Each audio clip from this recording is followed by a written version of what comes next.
Today we are going to start the discussion on corporate banking, and under that we try to elaborate on corporate performance.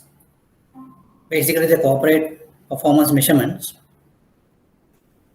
I think this is a very important subject area under corporate banking, because under the corporate level activities, the measurement of corporate performance is a foremost type of a topic we need to discuss, because in order to just drive a particular business, we need to do this exercise continuously. Without doing that, we would not be in a position to give direction or what type of activities we need to do. So such type of things we cannot really understand when we don't have that type of evaluation or measurement process on performance. So I will try to just get you into a certain background of this subject, and afterwards I will just deliver you a certain presentation, and in the meantime you can think about your practical situations and your day-to-day activities. So then it would be very easy for you to understand the things in a particular way, and ultimately you should be in a position to apply these things in your day-to-day job activities, and you can get some value addition to your day-to-day work, and from that you will be in a position to build up confidence, and you can really go into your up in your career ladder. So I will just keep on discussing the 5 roles of the corporate measurement. So for that, I will just show you a certain text with regard to that, and I have just extracted it from a book.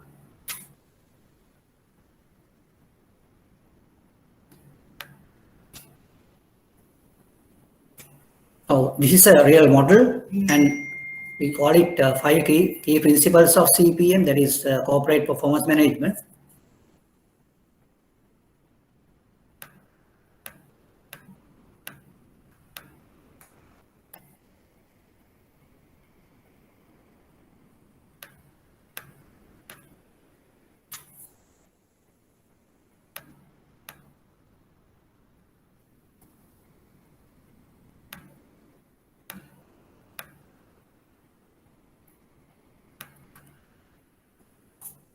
Right.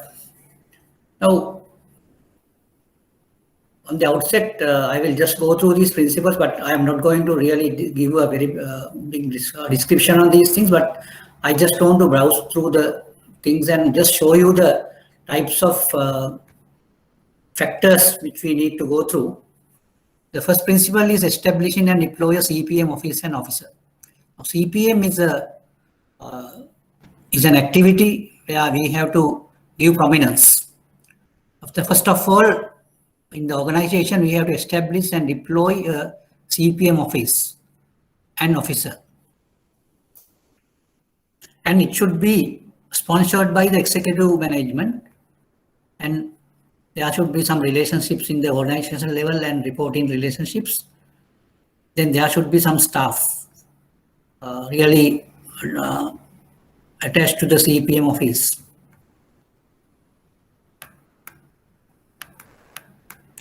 And the second principle is the refresh and communicate strategy, because the strategy plays a major role here, and it has to be communicated throughout the staff, and it has to be refreshed. It's an ongoing process where the strategy has to be refreshed. And the principle 3 is cascade and manage strategy. So that is also part and parcel of the strategy.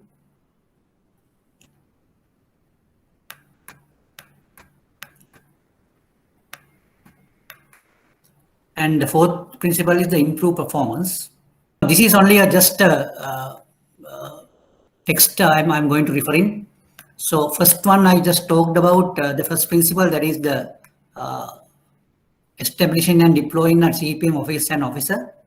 So that is the first thing which we need to do. So those are only the principal type of things where I will really explain the details later. So in this case, there should be executive sponsorship for this, and organizational level and reporting relations should be there. Then there should be staff, and the influence in leadership and all that there should be. Otherwise, we can't really deliver this type of activities. And under the principle 2, refresh and communicate strategy. That is the strategy, and the strategy has to be communicated. And third principle is cascade and manage strategy. So that is also regarding the strategy. So the things are given, including the partnering with business owners and developing level 1 BSC, that is the balanced scorecard, and leverage proven balanced scorecard or comparable methods. So today I am really discussing on this balanced scorecard process. And before that, I will really just try to explain you the relevance with balanced scorecard coming under the corporate performance management. They are leverage proven BSCO comparable methods, cascade BSC to lower levels, align support. So now all these are coming under this cascading strategy. Then you have the fourth principle, improve performance. So that is the most important part here, improving performance. That is an ongoing process. And then the fifth one is manage and leverage knowledge. So that is the other thing. And all these principles can be taken as the core of this corporate performance management systems. Then I will go to the other measurement level things where we have to just highlight.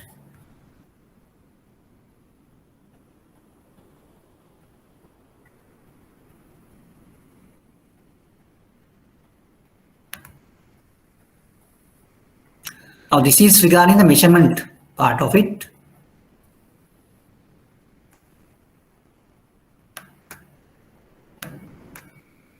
Now you can just see the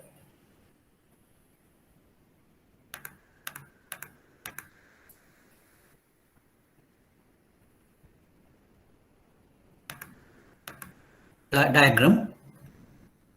Now you can see the environment surrounding the whole things. And you have the process performance, strategy implementation, environmental tracking. So what do you mean by environmental tracking? That is to check the relationship the organization is having with the environment or the system. So that is what you mean by environmental tracking. And when you say strategy implementation, that is also always regarding the strategy, because there should be a business model for the organization, and the business model is really addressed through the strategy, and that strategy implementation is very important in the case in this particular measurement devices. So we need to devise our measurement type of things, taking into consideration the strategy and all. And then the processes performance. Now these are the core things in the performance landscape.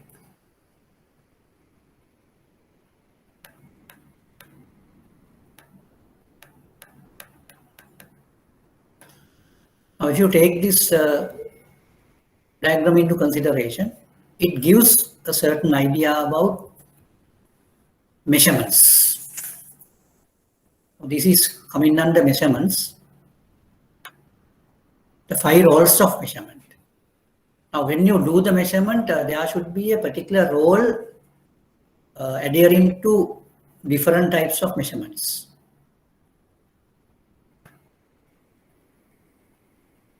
Now here you can see this is a diagrammatic explanation. Now you can see the things surrounded by facilitate learning. So this is the overall thing in the organization. So you can categorize these organizations as learning organizations. So in the learning organizations, the top management and the executives and all sort of people should really facilitate the learning process in the organization.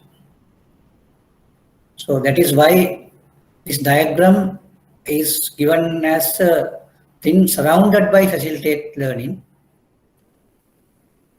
Now, in the roles of measurement, the first and foremost role is establishing the position of the organization. Now, in order to establish the position of the organization, you need to do, the company management has to do certain types of measurements. So if you go into the details, that should be the financial measurements or whatever the management type of measurements, human resource type of measurements, and all sort of things can be taken into this level of measurement. That is what you call establishing the position of the organization. So what is the present position? That is what you try to do, gain from this real measuring.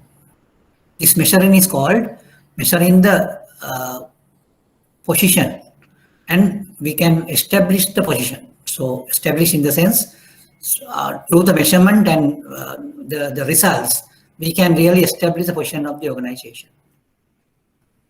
That is the first thing in roles of measurement.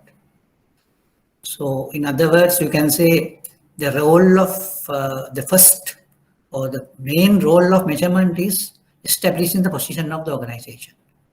I think that if you put it in the simple terms, in any type of an organization or whatever the things that do, you have to establish the present position. So that is what you do at the beginning. So that is what you call establishing the position. Then the second one would be communication of directions, or we call it communication of direction. Communicate direction. So after getting an idea about the position, the top level management and the board of directors can communicate the direction to the other staff. So when you communicate the direction also, there should be a measurement process. So in the communication of direction, that measurement will give you the needed type of factors, and how do you do this communication and all, that can be gauged from that measurements. So therefore, the second role of measurement is communicating the direction. Now we can say the first role of measurement is establishing the position. The second role of measurement is communicating direction. Communicating direction. Now I'm trying to give you the real roles of measurement. Roles of measurement, and that will help you to understand the incoming processes where we have to just go through. And I think you get a good base here, and that on that base you can develop or build up a certain model where you can understand how you are going to measure or manage performance of a corporate organization. And in our case, we give priority to the banking type of organizations, and we do our discussions with a certain biased to the banking organizations. And now we have already talked about two roles of measurement. The first role is the establishing of the position, and the second role is the communicating the direction. And the third role would be influencing behavior. Influencing behavior. So, how do we do that? Now, if you measure the position, the level of position, and after communicating the direction and all, then what we can do is through the results. Now, we do measurements and we can get results out of these measurements. And through those results, you can influence the behavior of the staff. You can influence with the direct communicating direction and all, and getting the results. And that those results would be, you can publish those results and you can influence the behavior of staff through those results. So that is the third one, and we call it influencing of behavior. And the third one would be stimulating action. Stimulating action. So I think that would be very much important in the performance of the organization. You have to stimulate action. And by doing all these things, then you have as the fifth role of measurement would be the facilitation of learning. So you can see how it really works, and in the middle you have all these process performance, strategy implementation, and environmental tracking. So all these things are coming inside. And when you do this,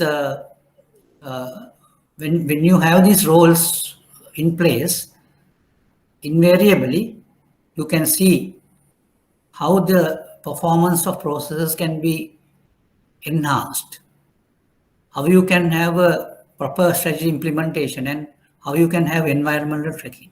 And all these things come as a result of these roles of measurement. If you go into more details,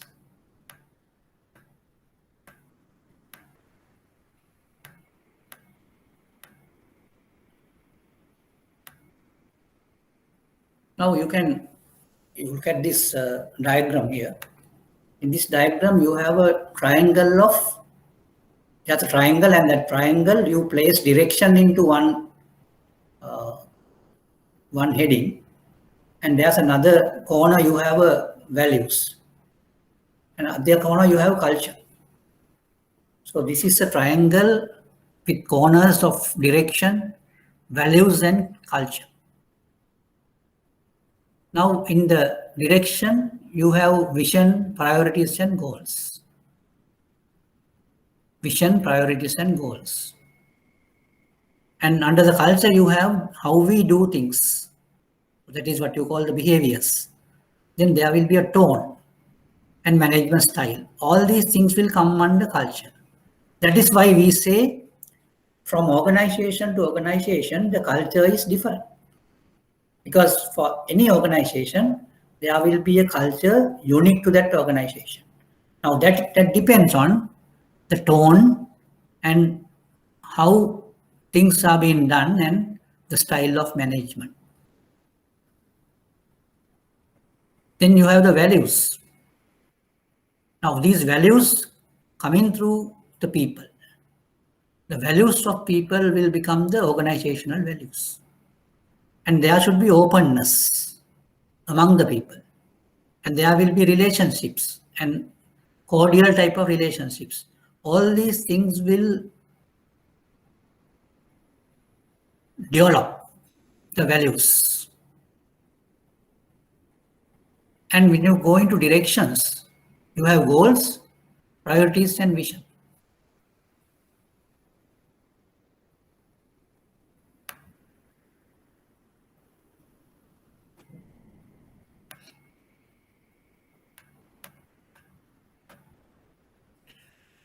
Now, the first thing which we discussed, that is the establishment of position. So that is coming through all these things.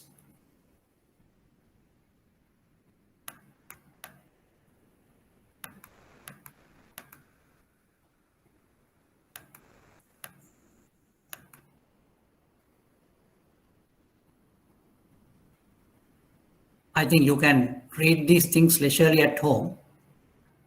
I am trying to just explain the basic things here, and that will enable you to study the things in a more effective way, because when you go through the things again, you will get the real meaning of it. So when you go to the next point, that is establishing, so that is the first one, establishing the position. And to establish the position, you need to have openness and honesty. Now, as I have already discussed, you have to have a mental picture of these things. You can have a triangle and this triangle. You have direction, values, and culture in each corner. And the direction also have three-cornered type of a triangle. There you have vision, priorities, and goals. And when values are taken into consideration, there you have the people, openness, and relationships. And in culture, you have tone, the way things being done, and management style.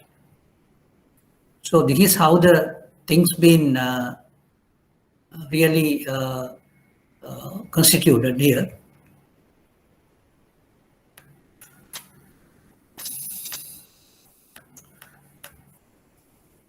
The culture of the organization needs to make it acceptable to provide bad news, and leaders need to be able to listen so they can hear both good and bad news. Now, these are the things which we need to understand, because when you establish in position, the organizational level, top level management should be in a position to accept the things as it is.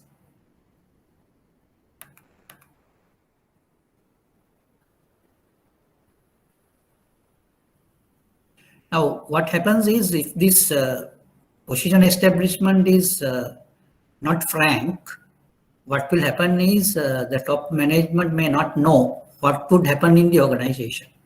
So there should be openness in that.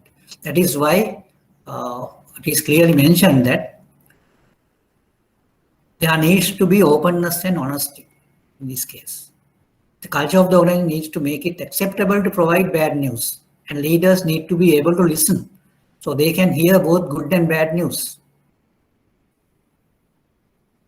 Organizations that conducted flawed external comparisons or hide bad news will find themselves at a considerable disadvantage. They will be constantly surprised and caught out by information that was not readily available. Now you can see, in an organization, the top management should be in a position to accept either bad or good news, because the bad news is also important. So you can see what is your position by getting the bad news. Then you will really be entrusted or really be strengthened to deal with that. If you don't get the bad news as it is, you will not be in a position to correct that situation. So that is a very good example for that. I have seen in some organizations, the top level management is very much, they have a fear. They have a phobia on these bad news. But they will try to suppress the bad news, but they don't get the information. So in that case, they are at a very highly disadvantageous position, because they can't correct themselves. And sometimes they conduct flawed external comparisons also. And in those comparisons, they hide these bad news. So I think that is as bad as not doing anything. And I think sometimes it is worse than that, because you will be nowhere. You are not going to understand your real position. That is the error. So I think then it is very much important for you to have a very highly frank situation in getting the information. Then the second role of measurement is communicating direction. Now, invariably, the setting priorities and communicating the goals of the organization are all leadership tasks. And there should be a culture of openness. And frank discussion has to be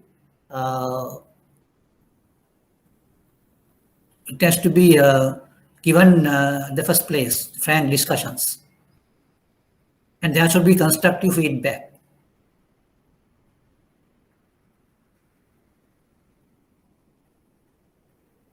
And with that, people will get a certain type of enforcement, or they will be empowered like. And that is a very good thing for an organization, because the proper directions are being communicated, and then people are very frank and they just come up with their own constructive ideas. That is what you mean by, in order to now, if you measure the communication, the direction of communications or whatever, so you need to understand through the measurements whether this communicating direction is done properly.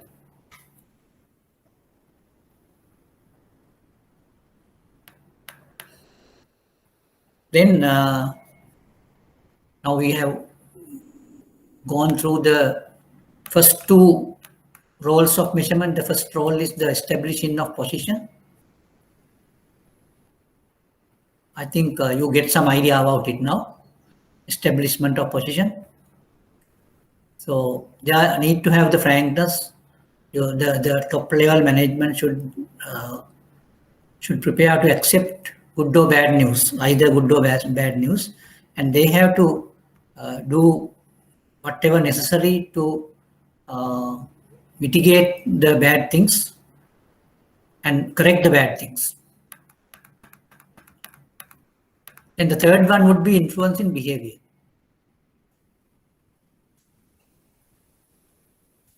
And in the performance delivery, it is an important part. But here, the management style plays a critical role.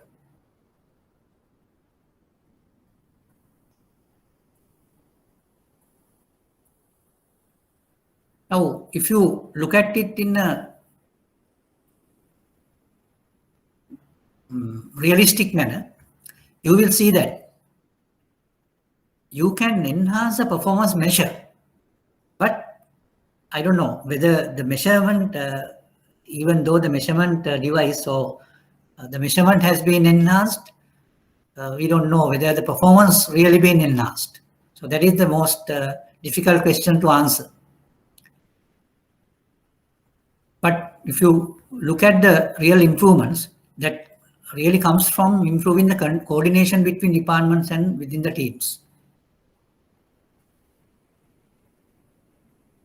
But what I want to tell you is, now in this influencing behavior case, now people, some types of people, now some kinds of people, they are very much concerned about the things what is measurable, can be measurable, but it is not the thing. Now here it says measures do not always support this activity, as they have a tendency to be focused on what is measurable. Read in the supportive culture. Yeah, measures are important but are not an end in themselves. So that is the thing. Now in influencing behavior, even though we do some measurements or whatever, those measurements should have a direct link with the performance. So that is how we can influence the behavior, through the measurements. Otherwise, if the measurements are not really connected to the behaviors or people's performance, then people may not tend to come into that type of a culture. Therefore, when influencing behavior, you should have an idea. In the company, people, their performance is really connected with these measurement devices. So that is what you need to understand in influencing behavior. Otherwise, you can't influence behavior through the measurements or measures.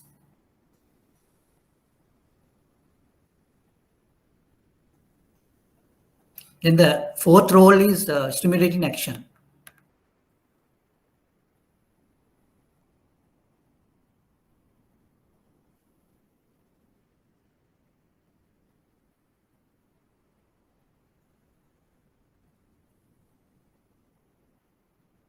Now, the stimulating action is another part of another role of these measurements, because when you get the results of some measurements, the interested parties or relevant type of officers would be informed through these results, and those officers should take up action to stimulate the particular staff in order to do corrective action. That is what you mean by stimulating action. And that is another role of measurement. Because in you measure something and you get the result. Through the result, you can see some of the parties or some of the officers should be stimulated to do action. So that is the other role of measurement.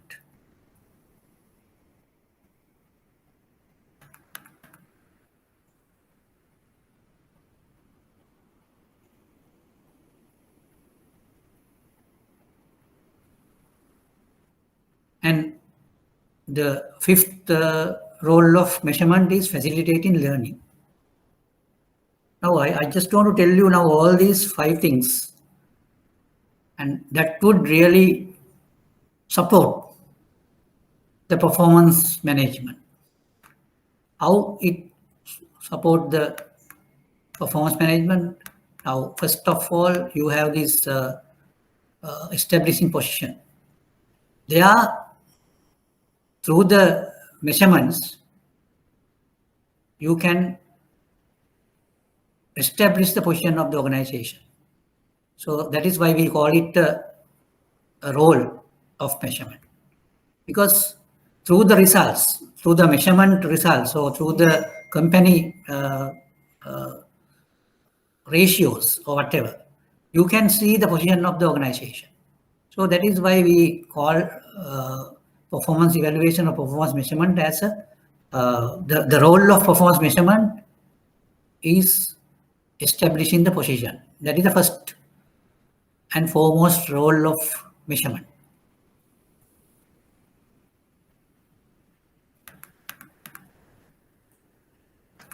Then we talked about communicating direction and influencing behavior, stimulating action, and facilitating learning. Now, all these things will come as roles of performance measurement.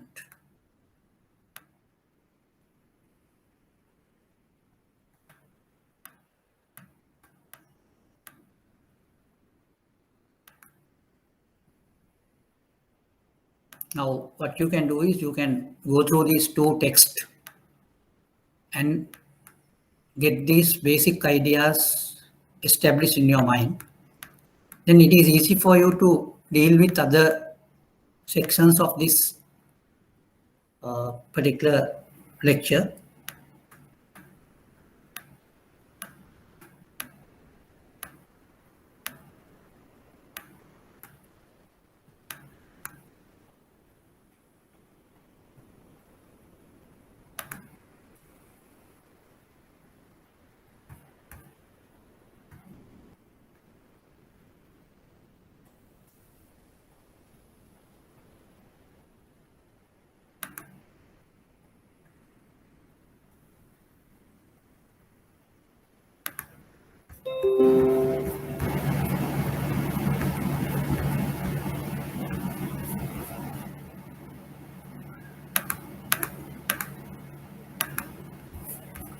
Now, I want to just give you another outline. Actually, we have already discussed about this, but I just want to show you the 5 key principles and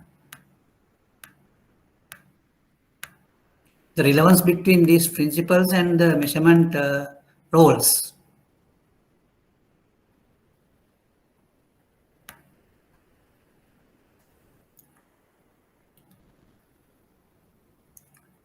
Now, this is another model, but I just want to tell you the principles of CPM and the key roles of measurement are two different types of concepts.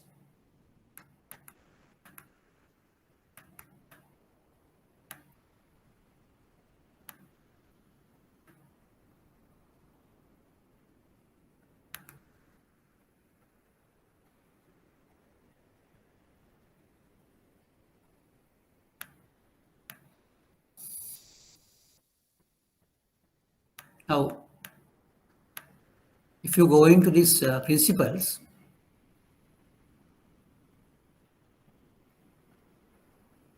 in the corporate performance management, the optimal first step to becoming a high-performance CPM enterprise is deploying principle one, that is establish and deploy a CPM office and officer for the enterprise.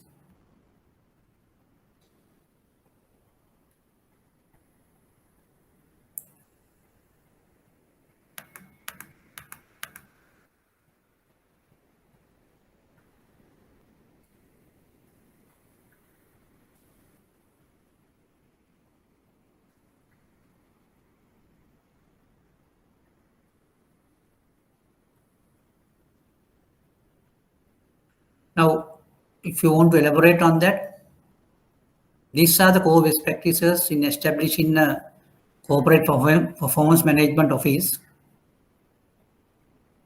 CEO actively sponsors the CPM office and CPM projects for a sustained period and with the right visibility to enable maturity. Then organization level and reporting relationship. CPM office staff.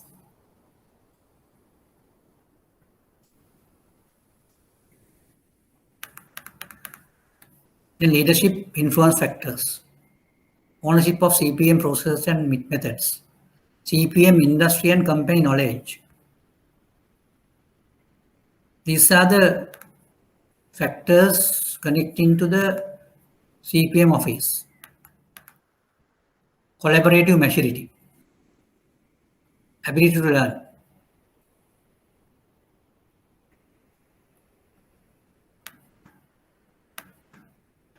Principle 2 is refresh and communicate strategy.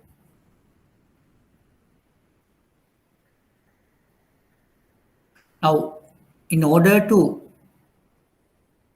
do proper communication, you need to effectively translate the strategies to operations.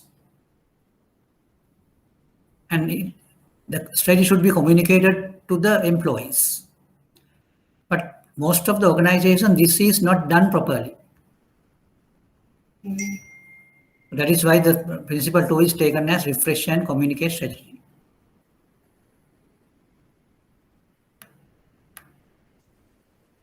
There you have this strategic planning, core and adjacent products and services, strategic plan, strategic mapping, link strategic planning and budgeting processes, communications plan.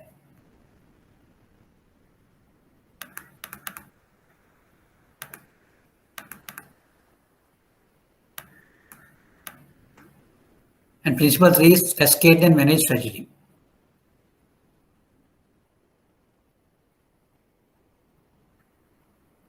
Now, in this particular case, Kaplan and Norton, they are the people who developed BSC or Balanced Scorecard.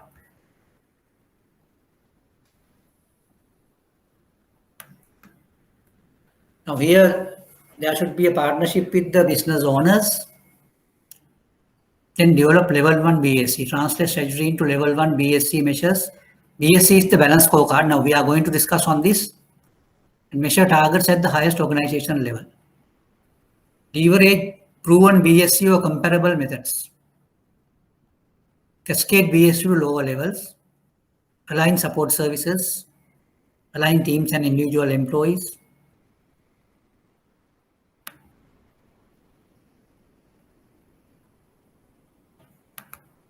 Link compensation. Now, this is a very important point to note. Link compensation. Align rewards, recognition, and compensation programs to the Balanced Scorecard.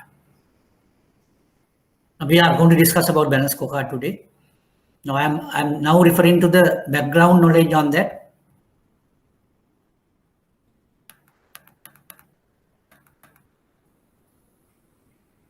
Manage using measures. Manage BSc meetings to address the appropriate mix of strategic and operational issues. Link these issues with Principle 4, business improvement. Automate measurement. Implement CPM software to manage BSc program with links to other. Now, I think in organizations, when you implement these things, you need to have some software to develop these implementations.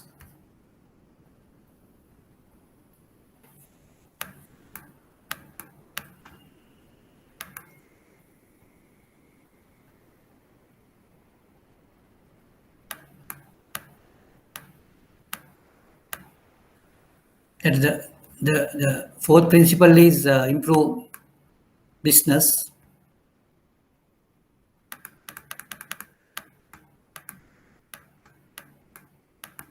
Improve performance. Principle 5 is now there are also you have these practices, prioritize improvement projects, leverage customer facing processes, leverage process improvement methods, realize value from benchmarking, create a performance culture.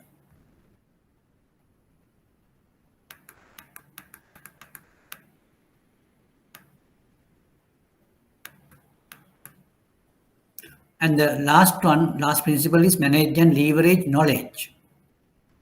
I think in the long run, this should be more important.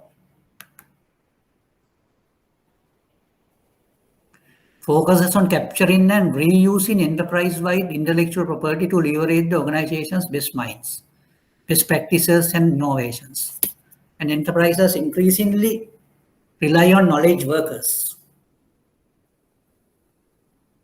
Essential to have core knowledge management processes embedded in the organization to capture and program. Now, all these things are coming under leverage knowledge or managing knowledge. That is coming under learning organizations also. KM is knowledge management. Develop knowledge management processes, leverage technology.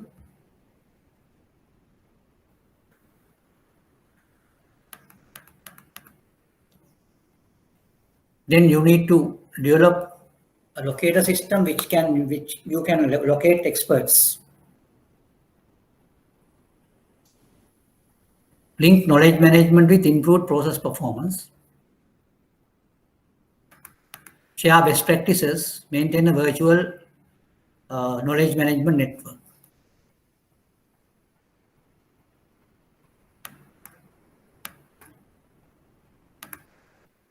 Okay, now you can compare these principles and the 5 roles of measurement also. You can see some of the things are having some common premises. There you can get an idea. Okay. Now we will try to get the balance scorecard presentation.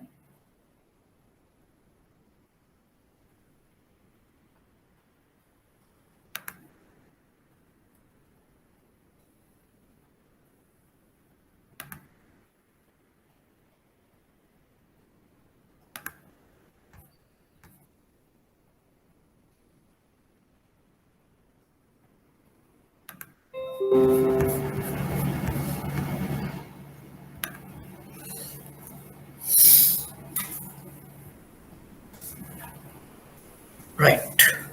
The balance scorecard approach. Now, this was developed by Kaplan and Norton.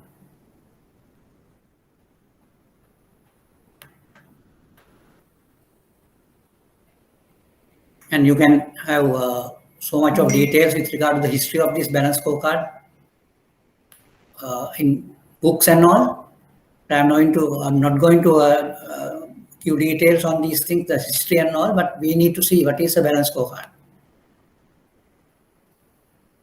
It's a strategic planning and management system used to align business activities to the vision and strategy of the organization by monitoring performance against strategic goals.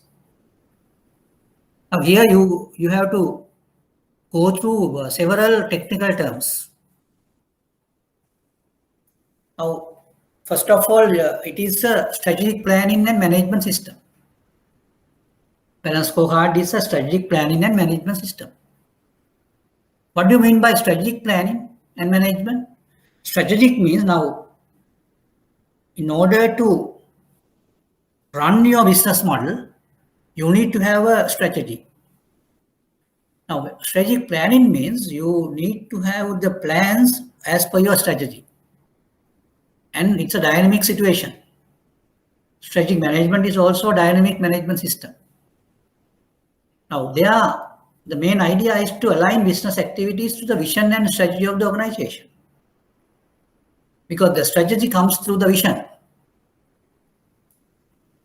and monitoring performance against strategic goals. Now, you can see technical terms here. The strategic planning is one technical term. Then you have another term called business activities, vision, then monitoring performance against strategic goals. Now, all these things come under balance scorecard. Now, you can see this diagram. You can just look at this diagram. And it has 4 main perspectives. And the vision and strategy is in the middle. And you have 4 other main factors. Now, surrounded by those main factors, you have the mission and strategy in the middle. And you see the arrows getting out from vision and strategy towards these 4 factors. Now, one is financial, the other one is customer factors, learning and growth factors, and internal business factors. And we will see in detail what all these things are. So the balance scorecard is a strategic management process, strategic management activity or system. So that is why in the middle you have the vision and strategy. And you have the different perspectives, financial perspectives you have, internal business perspectives you have, learning and growth perspectives you have, customer perspectives you have. I think you need to keep in mind these things. And I just want to tell you that after learning this section, after studying this section, you should be in a position to answer the questions coming under this subject area in your question paper. Right. Now, in order to do that, you need to have some mental pictures. That is why I am just giving these diagrams here. In the diagrams, in the outer level, you have these 4 factors, the 4 boxes like financial, customer, learning and growth, and internal business. Now you can see some similarity or some type of similarity with the roles of measurement and principles of CPA. And if you compare with those things, you can see some similarity coming here also. Because it talks on learning and growth. It talks on customers. It talks on financial type of results and internal business also. So you can see the relevance is here.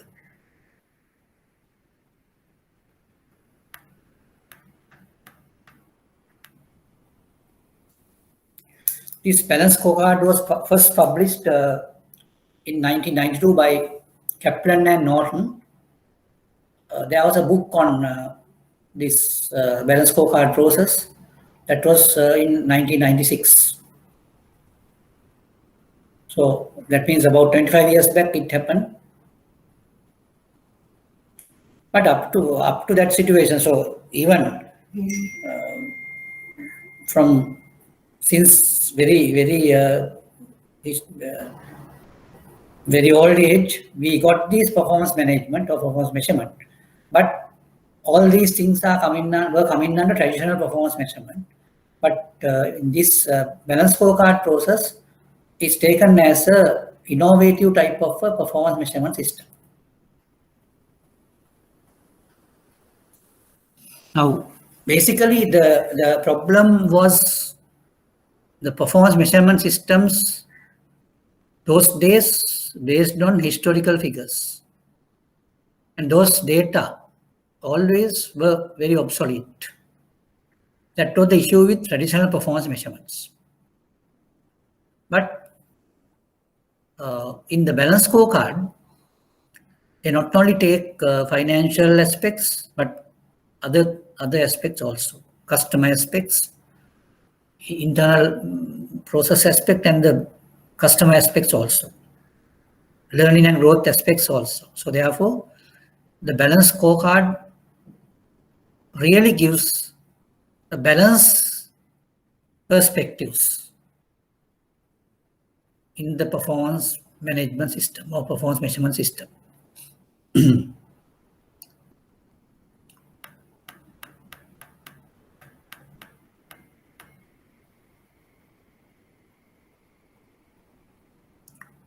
Now, these are the factors on which we use, why we use balanced scorecard.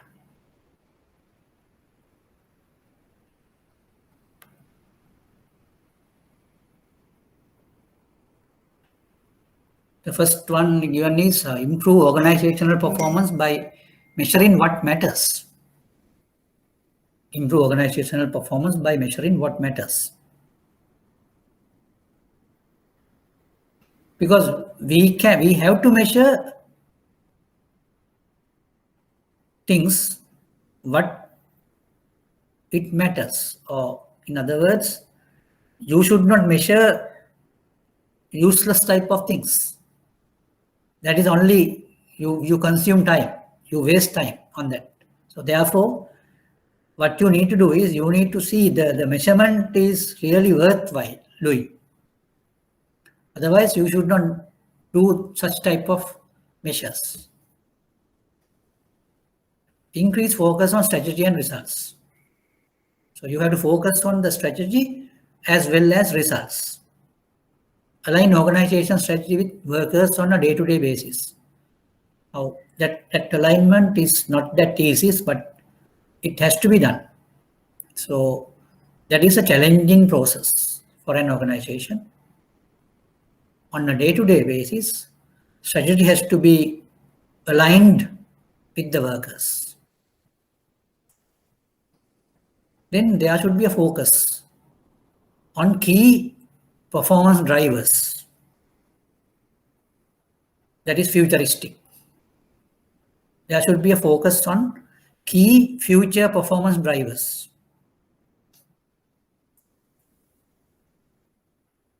And there should be a communication process, and it has to be improved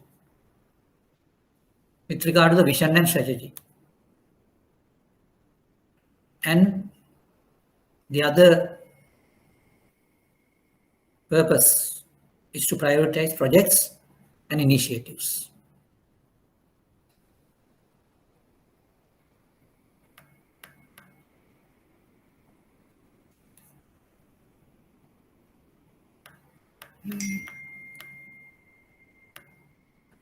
But if you take some summary out of this, you can get,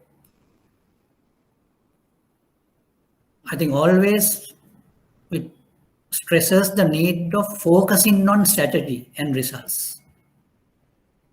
Everywhere it is given in that manner. Even the workers has to be aligned with the strategy on a day-to-day basis. So which all will say, I think the balanced scorecard mostly evaluate the strategy and performance and how it is being aligned.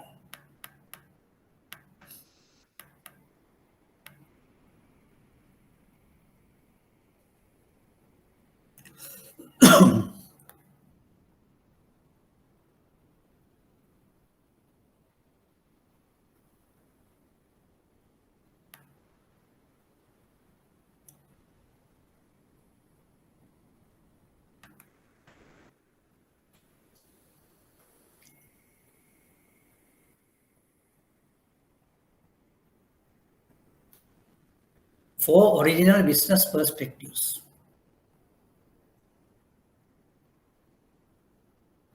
I think this is the discussion or description on what we have already discussed. The 4 perspectives: financial, customer, learning and growth, and internal business processes.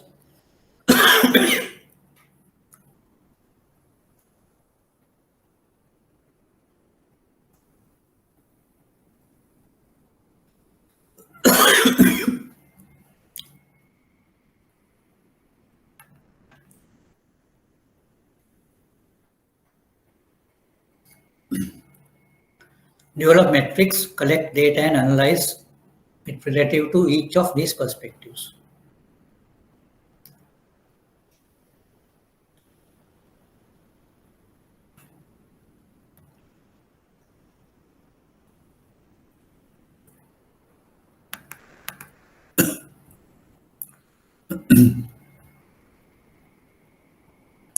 Right. First and foremost, we will look at financial perspective. They are the main idea is to succeed financially. How should we appear to our shareholders? So therefore, we need to have objectives, measures, targets, initiatives in a financial perspective. Now, for example, when you say measures, you can say return on assets, return on equity, then PE ratio and all that, so that type of things. Those are the measures. And objectives are enhancing the profitability, enhancing the liquidity and all that. And targets, you can give some target. Say, for example, in next year, we have to enhance our return on assets to 3% from 1.5%. Likewise, you have different targets. And initiatives also come in under targets, and how are we going to achieve these targets? So what initiatives? So that is how the financial perspectives are being really measured.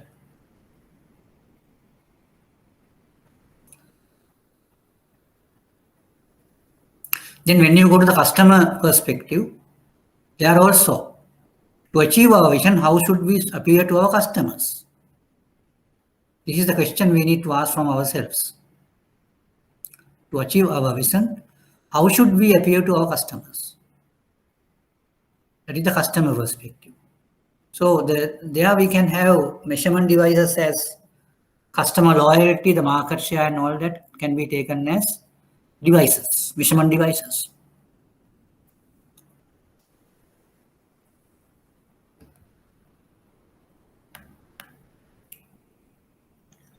Then learning and growth.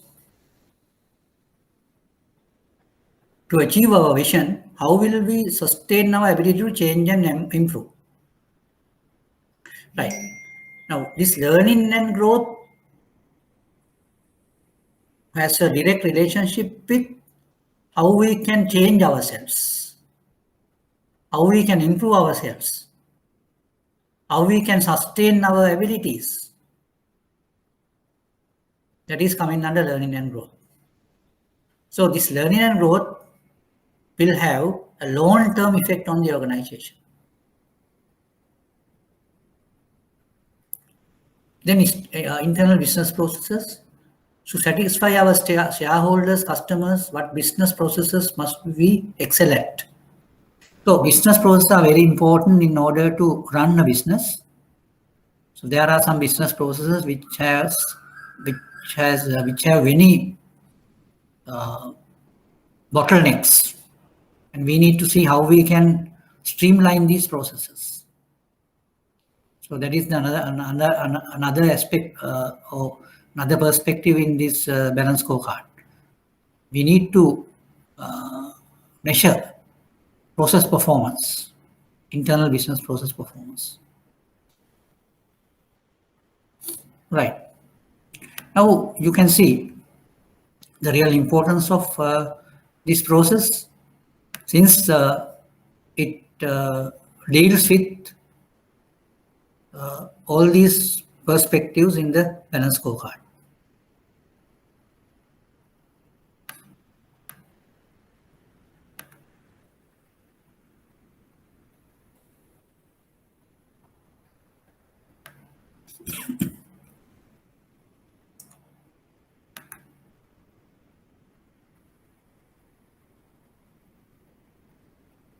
Now these are the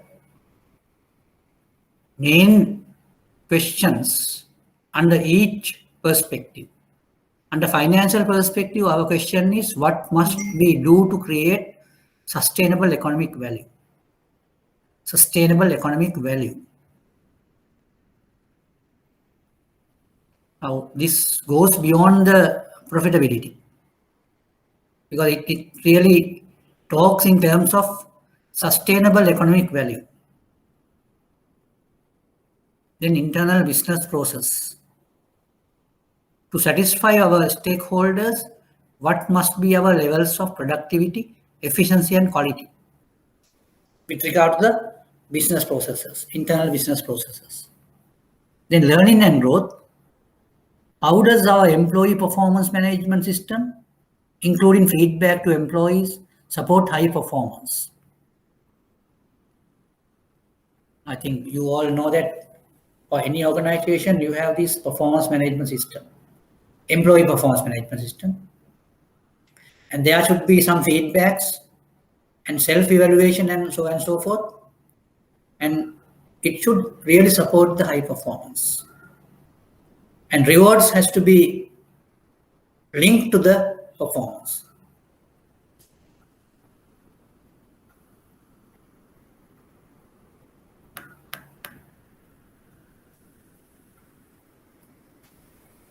Customer. What do our customers require from us, and how are we doing according to those requirements? So these are the questions to be asked to themselves by the corporate level managers.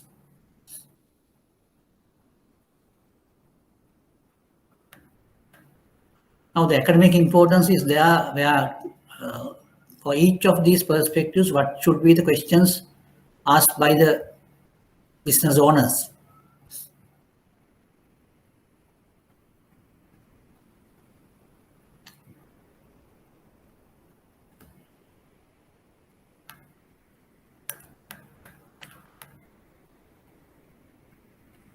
Right, we will see now the types of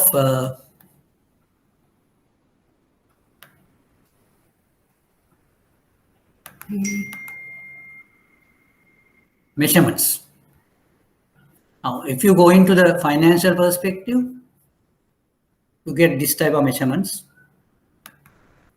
Return of capital employed, return on capital employed, economic value added, sales growth, cash flow.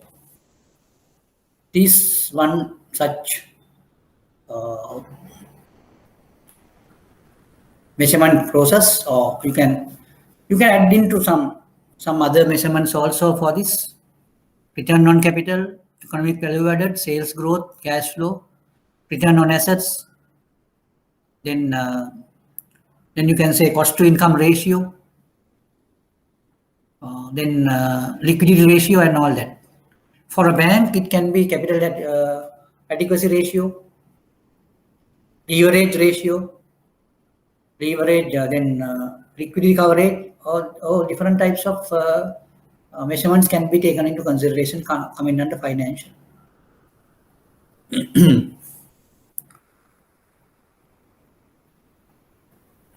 This should be return on capital, return on capital.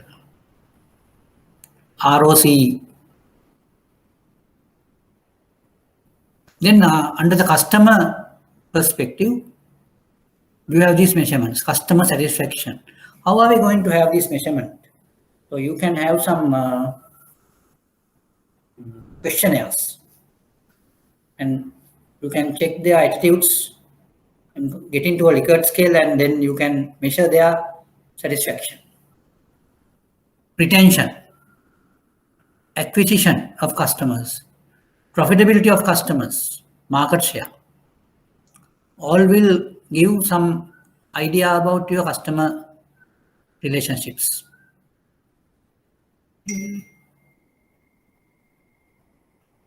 The market share, that's a very important point to note. And even customer profitability also. Profit per customer or something like that.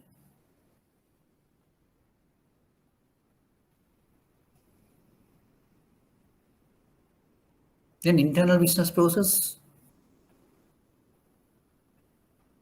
includes measurement along the internal value chain. Now, when you say value chain, you have the production process, and there you have raw materials and inputs.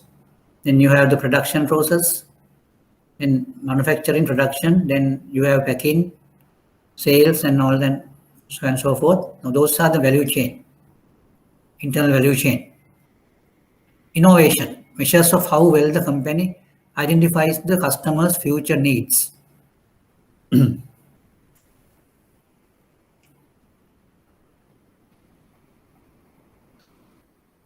Operations, measures of quality, cycle time and cost. Post-sale services, after-sale services, measures for warranty, repair and treatment of defects and returns. Now, all these things will come under internal business process. Now, if you go into detail, you will see the brand loyalty or profitability or reputations of organizations really depends on these activities. And those things are very important, especially the internal business processes. Now, in one organization, the internal business process, if you take one organization's internal business process, it is different from another organization of the same industry, the business process. So if you take two banks into consideration, if you compare these two internal business processes, there can be differences. And those differences will decide the reputation and the profitability of these two organizations. Learning and growth. People, employee relations, training, skills, morale.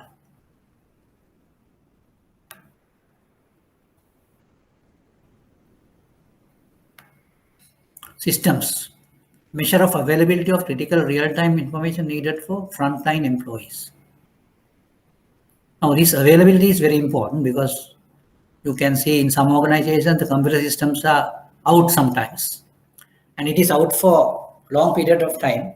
So that could be highly that will impact the reputation of the organization also.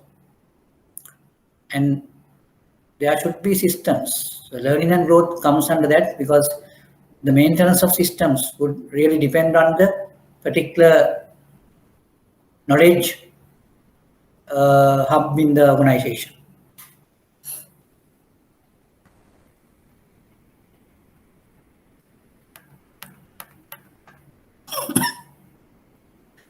Now we have already gone through the generic measurements of each perspective: financial, customer, internal business, and learning and growth. For each perspective, we have now discussed the generic measurements. But even though I put these generic measurements as these names, but you can always include any innovative type of measure here. other than these things?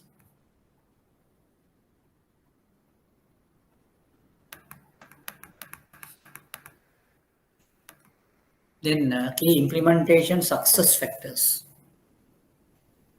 Obtaining executive sponsorship and commitment. Because though the balance scorecard process is really running in the organization, if the top executives are not really committed towards that, and they don't sponsor properly on the balance scorecard process, then the worth of the system would be not as expected. Because people may not regard it as a effective performance measurement system, and they don't have any trust on the process. So therefore, it is very much important for getting the executive sponsorship and commitment through the implementation of balance scorecard.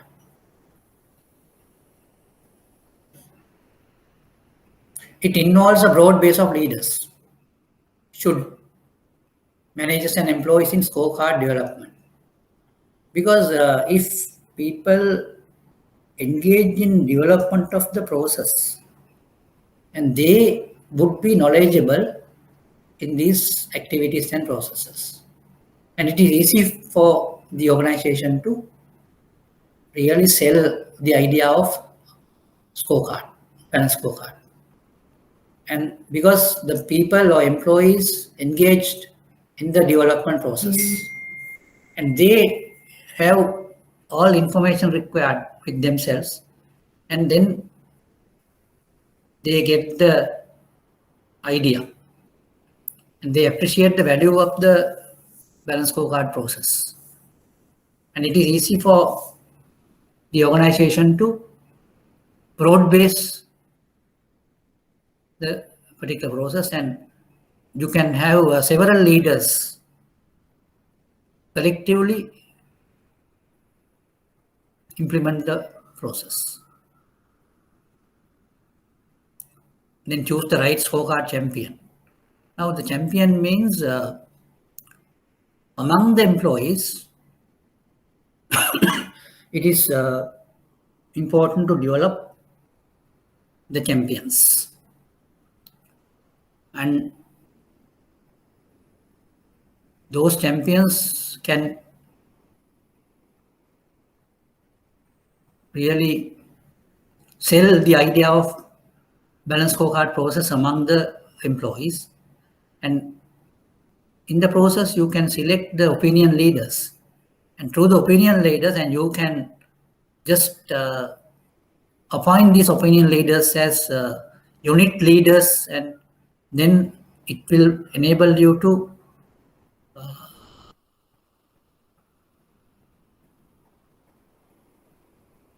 implement the whole thing all over the organization with the help of these opinion leaders. And at the beginning, it should be an interactive session. Because in order to implement the balance scorecard process, it has to be started or initiated with interactive communication process.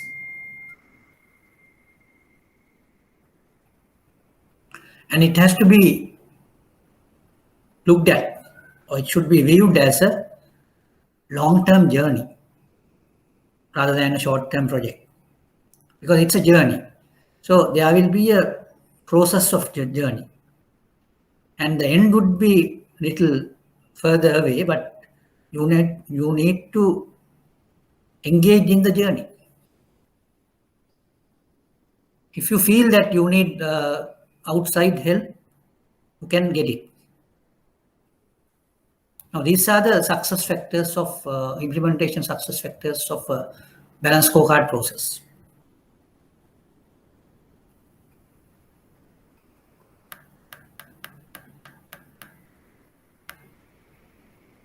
Now you can just see the specimen one here.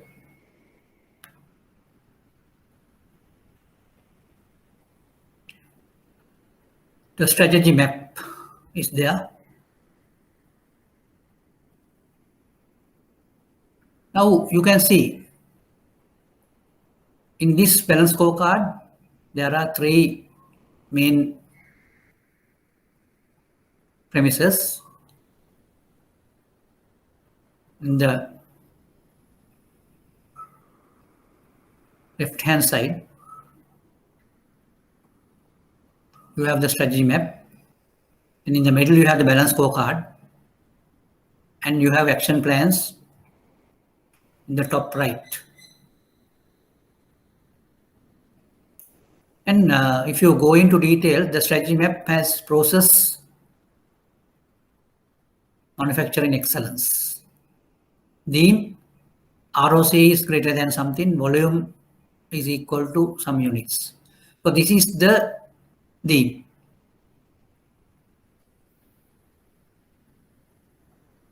Now, in the strategy map, the particular strategy is getting the manufacturing excellence.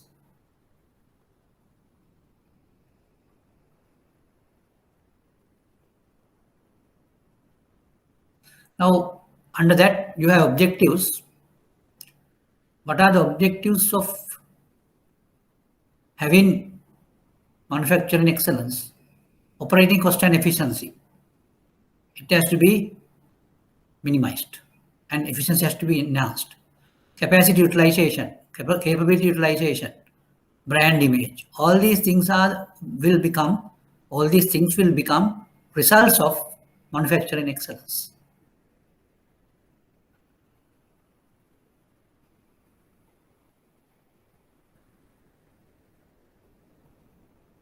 Now you can see the measurement coming under balance scorecard is now operating cost and efficiency, cost per unit, capacity utilization, percentage of utilization, capabilities, trial production, spare parts production and all. Then brand image, warranty, cost or whatever.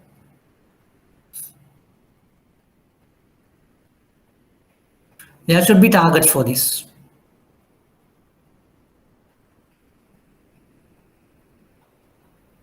Then action plans also can be initiated like this. You have to have monthly monitoring, weekly monitoring, or whatever.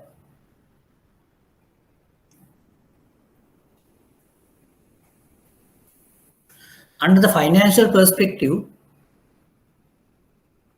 long-term shareholder value, that is ROCE, return on capital employed, improve productivity, grow revenue. Then this is financial perspective. Customer perspective is offer products and services that are consistently timely and low cost. Low cost customer satisfaction, world class, enhanced brand. Internal perspectives.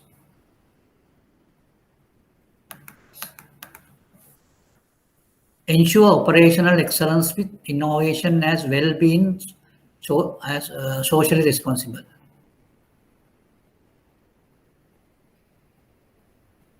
Operational excellence, alliances with SBUs, process innovation, socially responsible. Then under learning and growth, skills, information system, and all these things can be taken into learning and growth.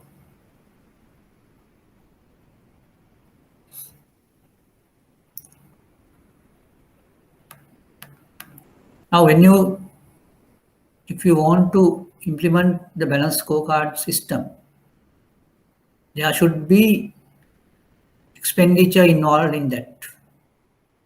Operational expenses, capital expenditure, and all that.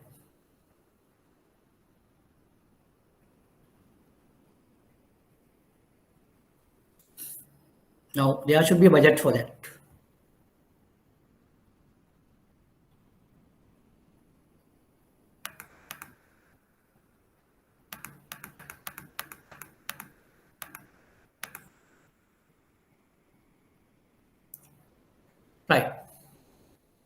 Now, I think the next slide, you have to carefully look at it. And I think it is beneficial for you to get an idea by looking at it. And you try to have a mental picture on this. Now, when I say strategy map,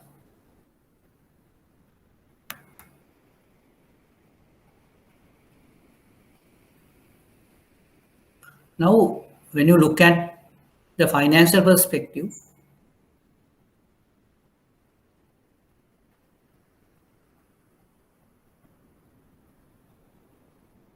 they are the foremost thing is improve shareholder value.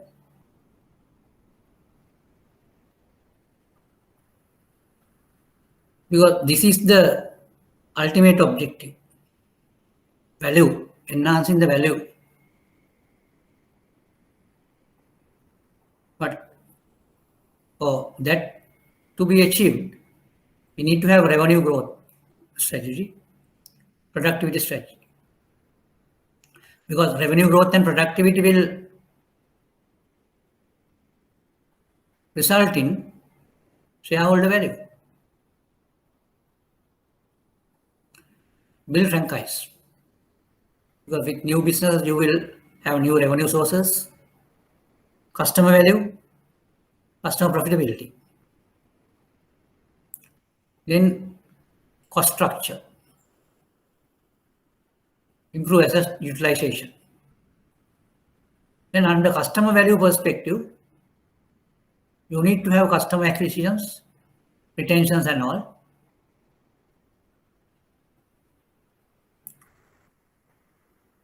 Products and service attributes, relationships, image, operational excellence, customer loyalty, intimacy, value proposition and all. Now, with all that, you can acquire customers, retain customers and all. So you have to be vigilant about your price, the quality, and the timely deliveries, functionality, service, relationships, and brand.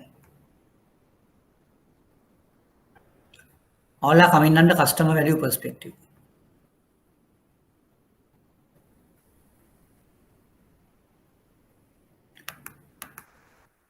Now, this customer value perspective or customer satisfaction will lead to revenue growth.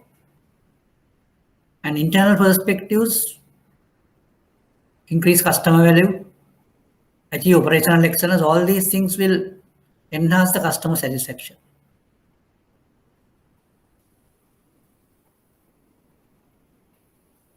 Then the learning and growth perspectives with the motivated and prepared workforce, you have strategic technologies, competencies, very good action climate.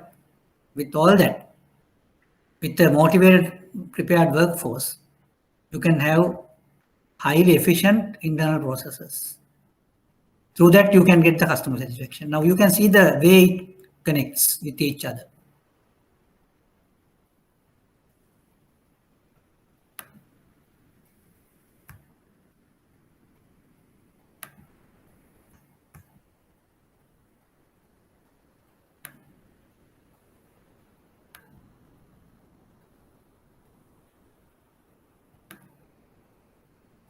Right.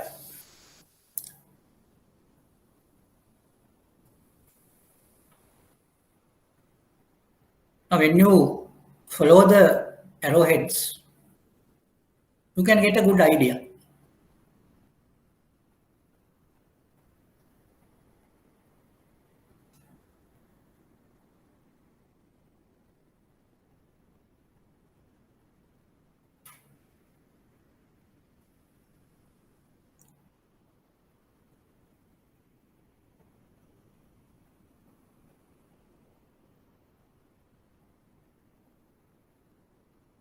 Now we will now look into different perspectives and go one by one. Now, in the first place, the financial perspective, where you look at the mapping, improve shareholder value. No, that is the first thing. Now, ultimate result is that. Now, the leading things can come in order to get the shareholder value improved. You need to have a revenue growth strategy and productivity strategy. Now, what is the revenue growth strategy here? Build franchise, increase customer value. So here you get the new revenue sources, and here you get the enhanced profitability. Now you can see the way it can lead to the revenue growth. Now revenue growth can come through new revenue sources and enhanced profitability. That is how the financial perspectives been established. And under the revenue growth strategy, what you need to do is you have to build franchise, or in other words, you have to get new businesses, new customers, and all that. Then increasing customer value. Increasing customer value means you have to get high profitability customers, and the existing customers' profitability can be enhanced. You can have a value addition, no. Your business process can be enhanced. That is the revenue growth strategy. Then productivity strategy, you have improved cost structure. That's another. Now through in order to get the productivity strategy, your productivity improved, you can improve the cost structure. Then you can have a innovative type of process to utilize whatever the assets you have. So asset utilization can be improved. All the assets can be utilized rather than keeping without any use or redundant.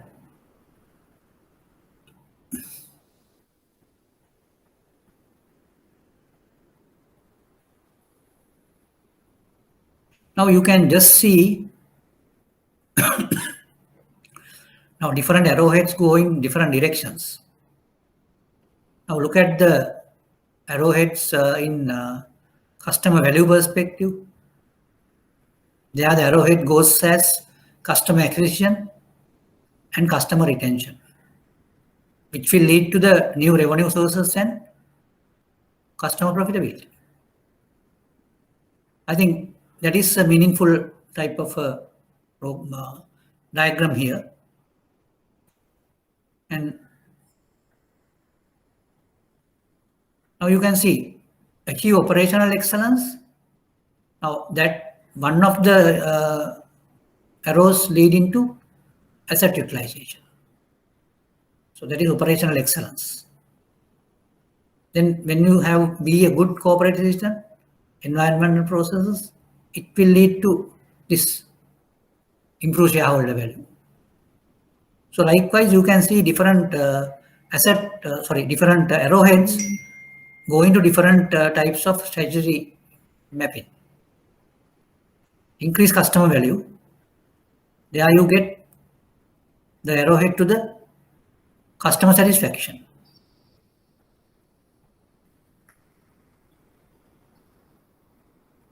And you can see the internal perspectives are really governed by the motivated and prepared workforce.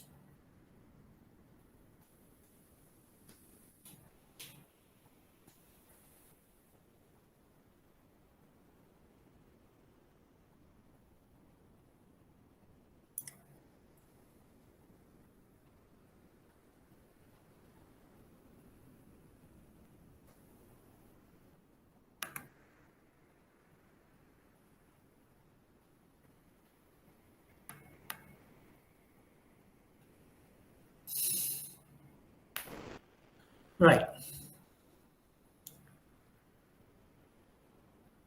Now, what you can do is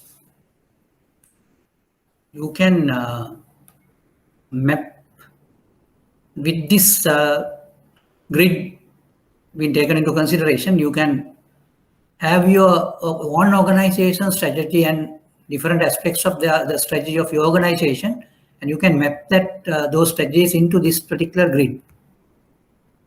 That's a good thing to be done because you can learn new things by doing that type of exercise.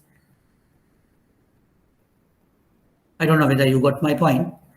What you can do is you can really go into the strategy of your organization and see how those strategies been really implemented, coming under all these perspectives, and see what your strategy is proposed doing things. They might have proposed certain type of things, and what you need to do is by looking at your annual report or whatever, you can get an idea about the formulation of strategy and how it is being implemented. So then you can really check that strategy and you can put the different strategic level things into this particular grid. So that's a good exercise to be done.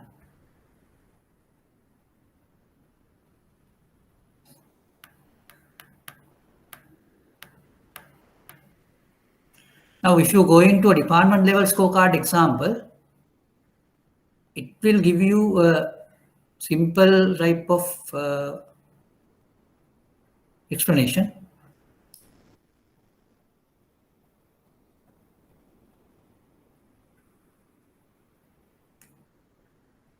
How do users see us?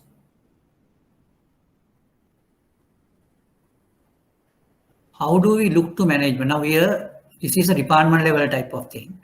So the department levels first lookout is to see how they have been looked at by the management. How do we look to management? Then how do users see us? What must we excel at? So those are the aspects of a department.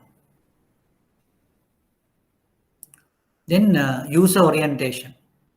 Are we satisfying user needs?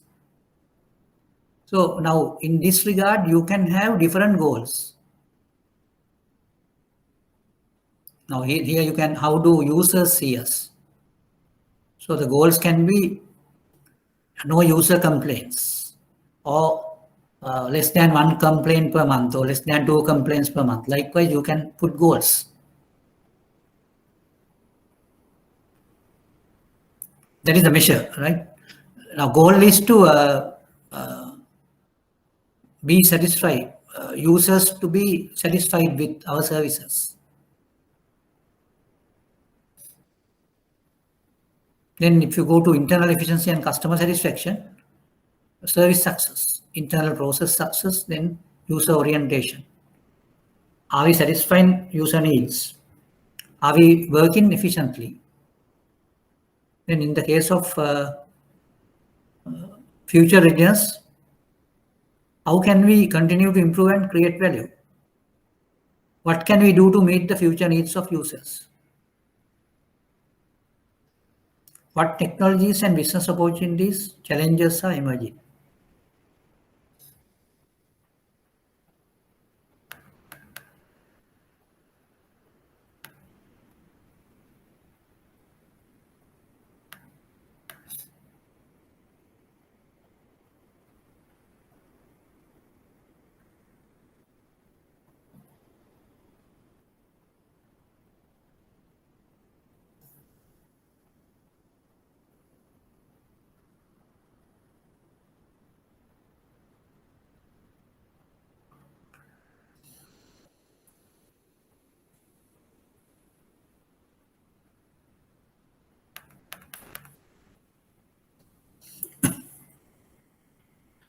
Right. Then we will go to another slide where we are discussing potential pitfalls and criticisms.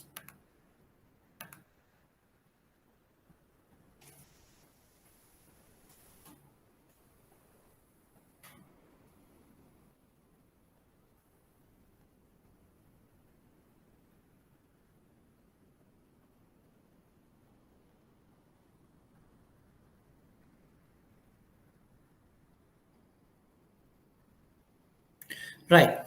Now look at this cartoon.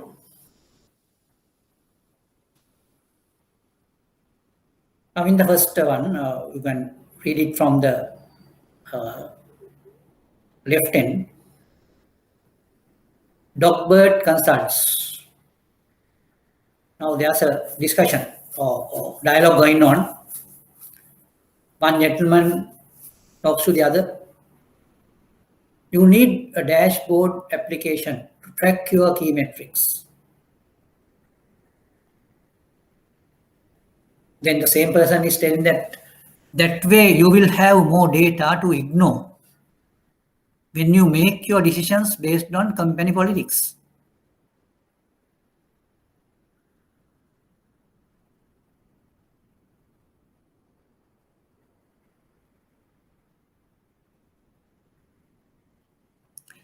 Then, okay, let's pretend that matters. Now I'm just asking you now, I don't know whether you get any sense out of this three cartoons. Right. Any comments? Or what I want to ask you is, what is the meaning they want to put forward by putting these cartoons?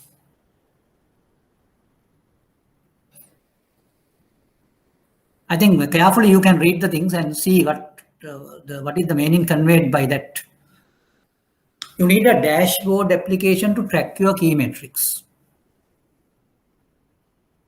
That is, the spectacled person is telling that.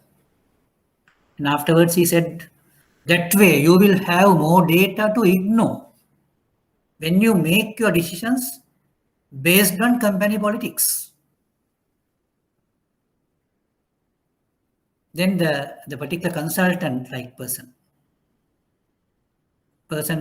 without spectacles, he said, will the data be accurate?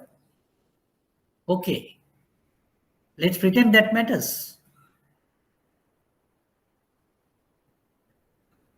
So what is this? Now what I am asking is,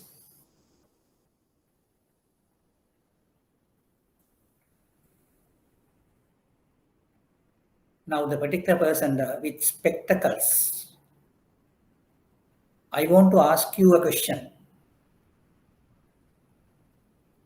regarding the person with spectacles. What is his main requirement, or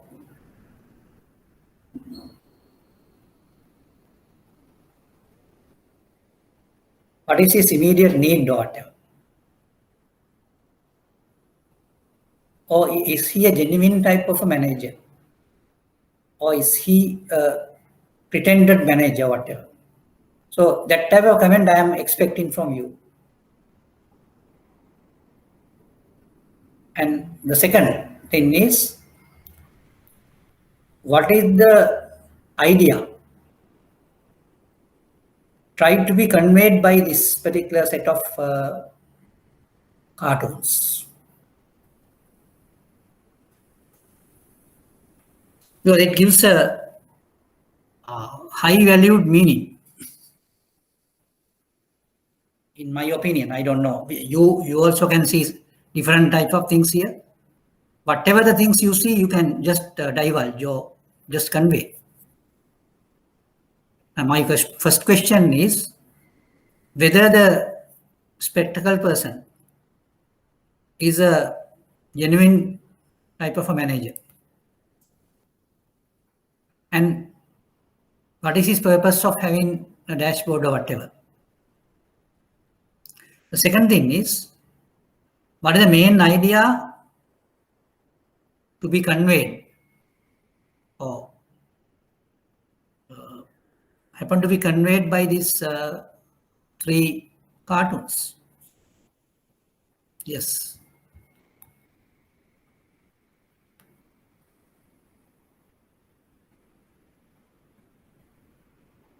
Can you try that and see what it is?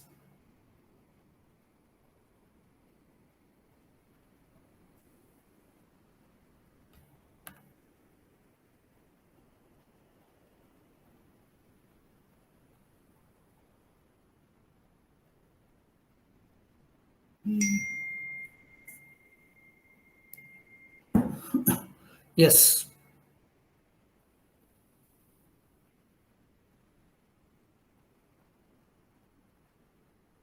I like to have your own ideas.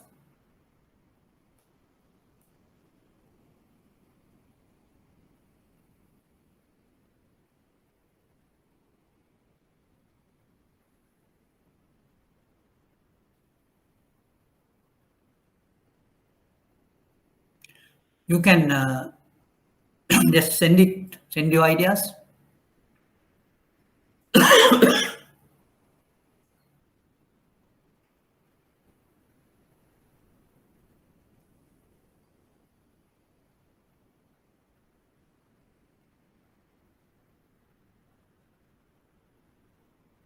Yes. I don't know whether you got my question correct.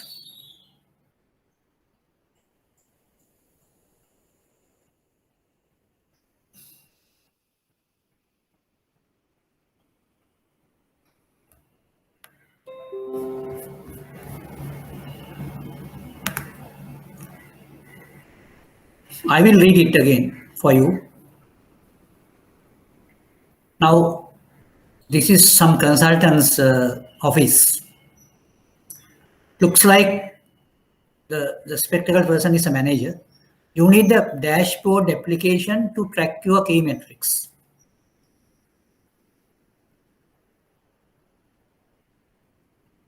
That way you will have more data to ignore when you make your decisions based on company politics.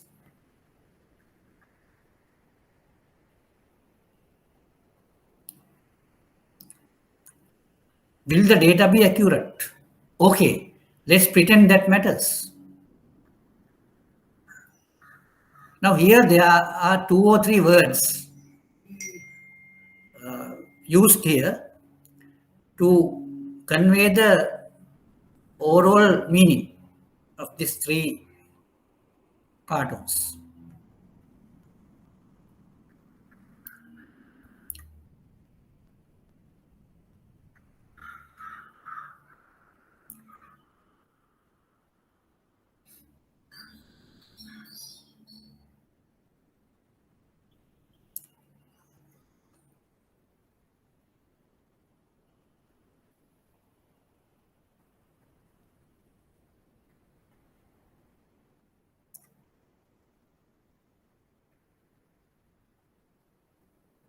Right.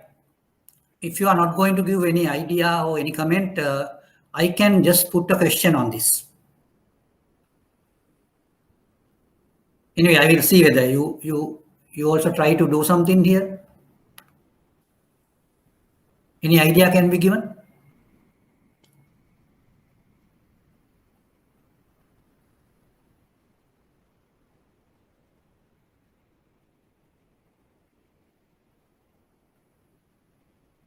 Yes, I will put a question on the board.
Right.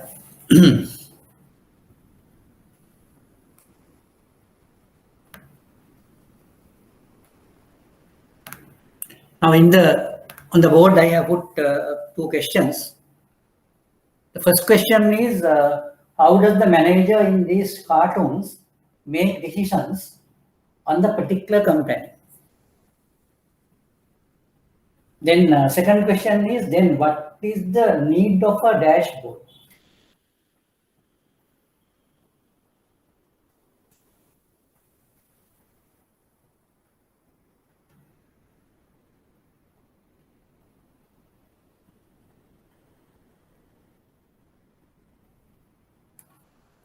Anoni's answer, actually, Anoni has given an answer.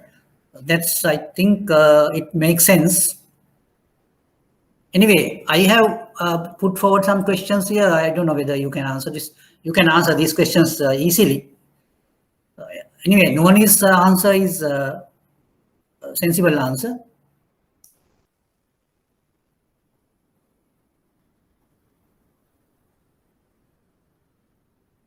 Yes, good. Now, if you look at the cartoons again, you can see what is the real idea of the manager.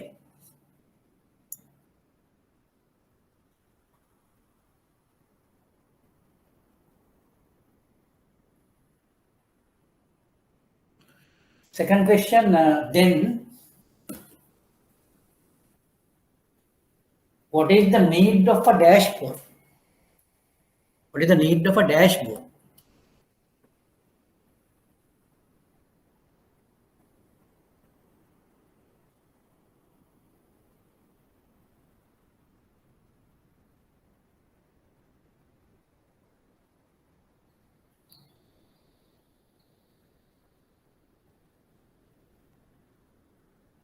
Now, the manager has talked about a dashboard. And in the first cartoon, you can see that, no?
Right. Now, in the first slide, first cartoon, the manager said, you need a dashboard application to track your key metrics.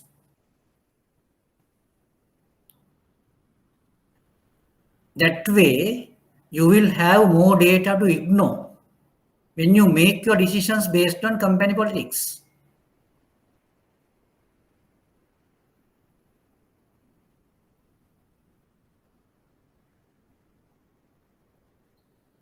So my first question is, how does the manager in these cartoons make decisions on the particular company?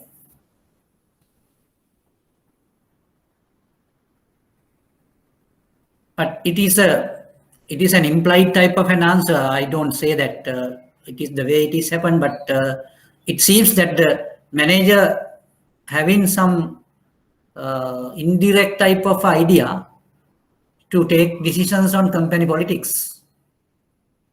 That is what I want to really convey. Now, what he asks is, even with the dashboard, what is the need of a dashboard? Now, whatever the data is available, you are not going to make decisions on the data. So you should know all this data, and you take decisions on only company politics based on, not based on data, right? So therefore, the answer for that question number 1 is, it seems that the manager takes decisions based on company politics.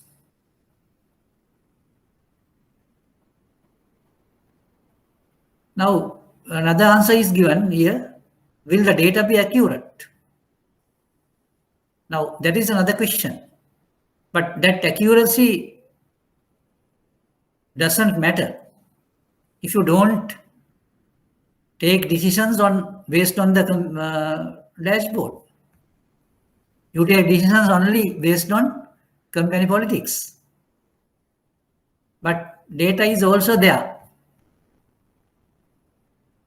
Either it is correct or wrong, you don't have any impact.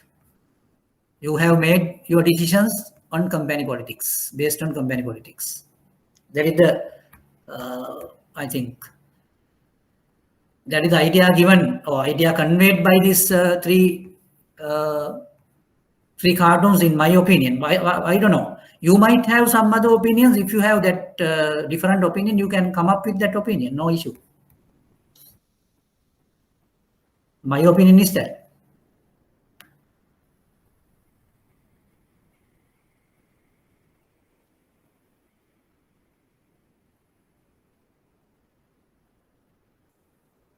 Yeah, Rasika's answer, I think that is what I want to convey.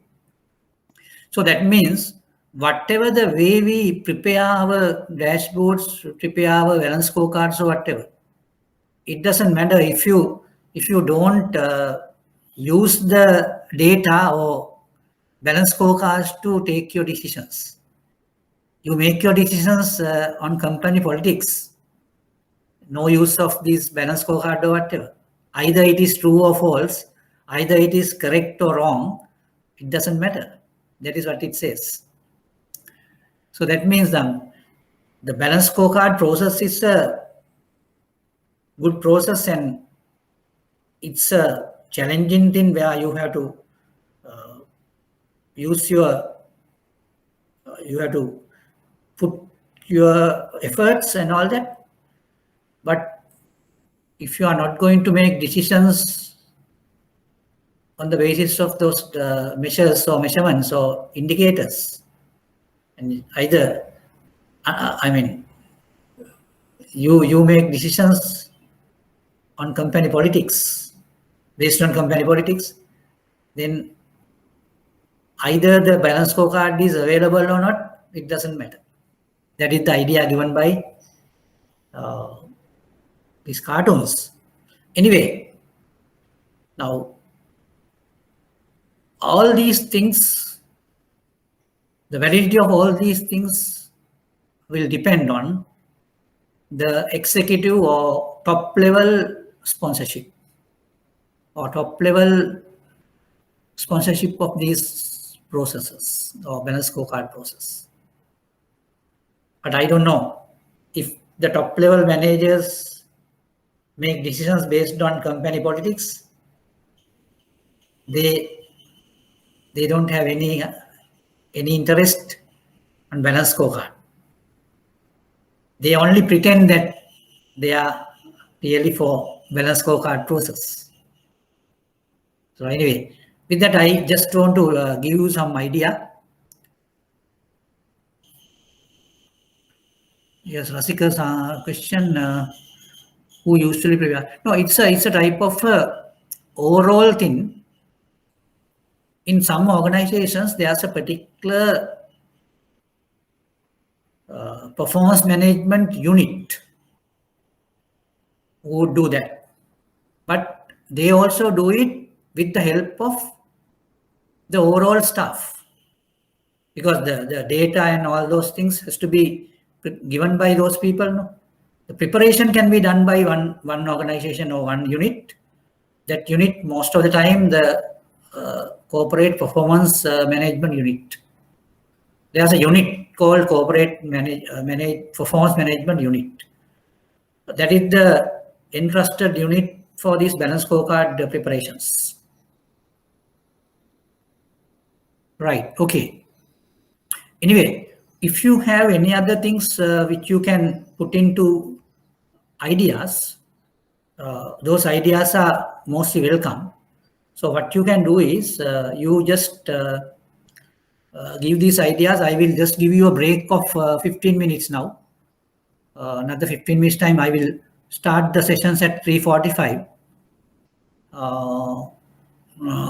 Until that time, you can go through these slides, and if you have more ideas, you can put forward. Right, come back to the session. Then I will go to the next slide.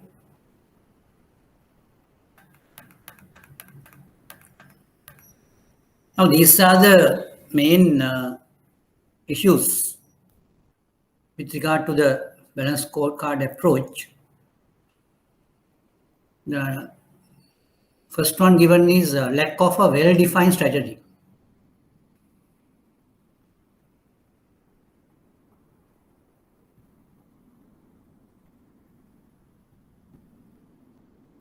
Now, the foundation of balanced scorecard is well-defined strategy, and the objectives has to be linked with metrics. If you don't have a well-defined strategy and the metrics, then the whole foundation is not in the correct form. So therefore, it might fail. If you don't have a well-defined strategy and linkages, this balanced scorecard approach may not forward the necessary results, may not come out with good results. That is the issue, one issue. So therefore, in order to get valid type of results, you need to have a well-defined strategy and linkages between strategic objectives and metrics. If you have that, then the balanced scorecard approach would give you realistic and valid results. If you go into the second problem, that is too much focus on lagging measures. Now, lagging in the sense, if you feel that you have some benchmarks, and if you are not getting, if you are not reaching those type of measures, then you try to enhance your activities and get it done.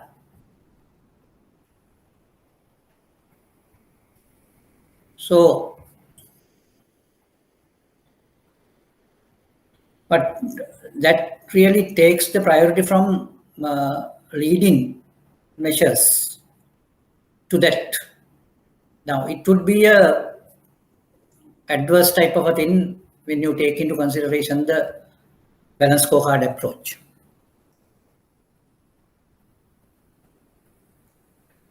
The other thing is, now when you go to the third one, the generic metrics.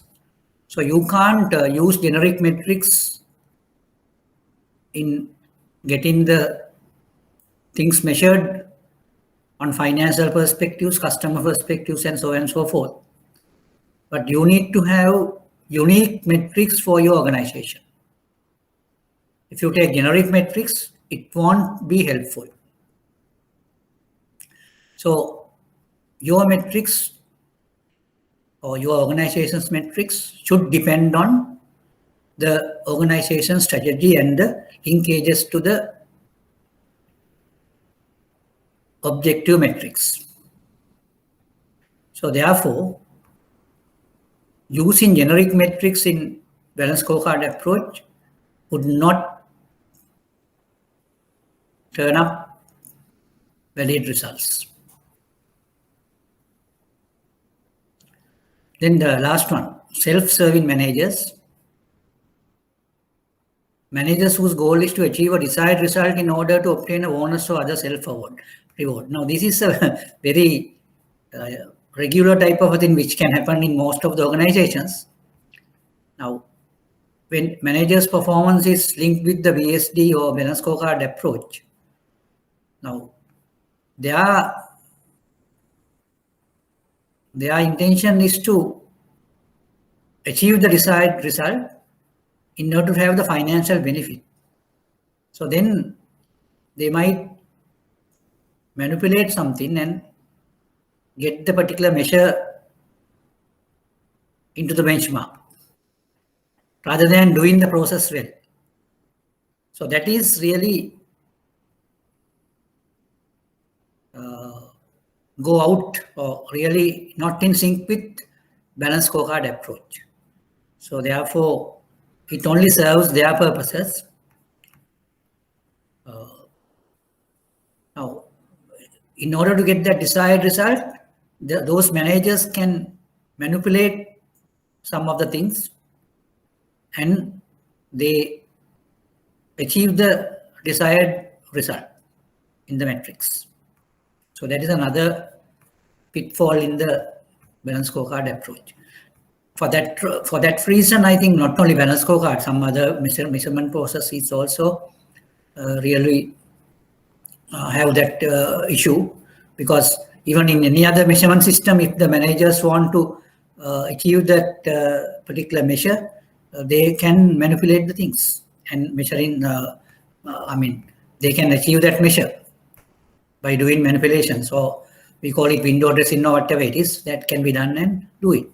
So that is not only for balance scorecard, any other measurement device also it can happen.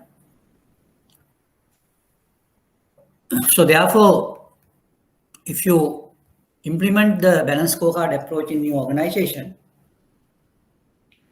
so you need to see how you can get rid of these points of pitfalls. So therefore, if you have a well-defined strategy and linkages, very effective linkages between strategic objectives and the metrics, that is a very important point to note in the implementation of balanced scorecard approach. Then the focus on leading measures than the lagging measures would help you to have a better balanced scorecard approach. And you need to use unique metrics for your organization. I mean, you have to refrain from using generic metrics and your unique metrics it has to be sync with strategy and other positions. And you need to make sure that the particular managers would not manipulate results in order to have their self-rewards. If you can do that, you can have an effective balanced scorecard approach in your corporate performance measurement systems. So with that, I think I have just concluded that presentation, and now I will go into the practical scenarios. First of all, I will try to give you a sample balanced scorecard, and this time I want to connect some organizations' data or some organizations' financial data with the particular balanced scorecard sample. Anyway, I will just show you the balanced scorecard sample specimen of balanced scorecard for you to go through.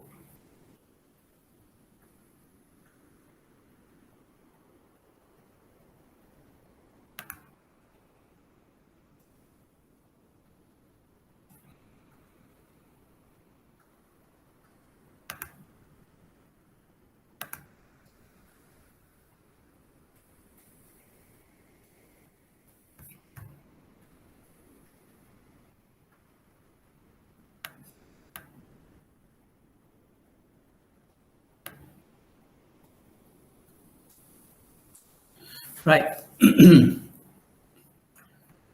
To give you a clear view, I just zoomed it. So therefore, I can't get the whole card into one slide. The heading is given as the particular company, Electricity Utility Incorporated. Now, if you can just look at the financial perspectives, the objectives are given here. Maximize returns. That is the first objective given under the financial perspective. Then profitable growth. Those are the objectives, right? Leverage asset base. Manage operating cost. Now, I just want to ask you a question here. Once you say leverage asset base, in reality, what is happening? I'm just asking that. When you say leverage asset base, what is the reality? In reality, what is happening? Yes. I think the question answer is given in the sample card itself. Anyway, you can give an answer. I think easy answer. Now, what do you mean by leverage asset base?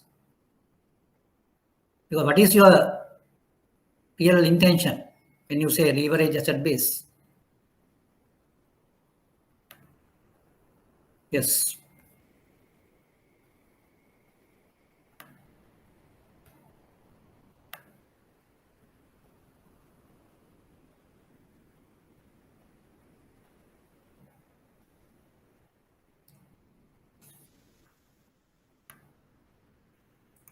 Now, I just want to get your ideas about the question.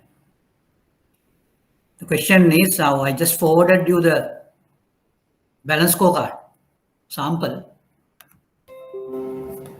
Now, under this sample, under the objectives of financial perspectives, there's an objective called leverage asset base. What I'm asking is, what is the intention or what is the real idea of having leverage asset base? In reality, what it means?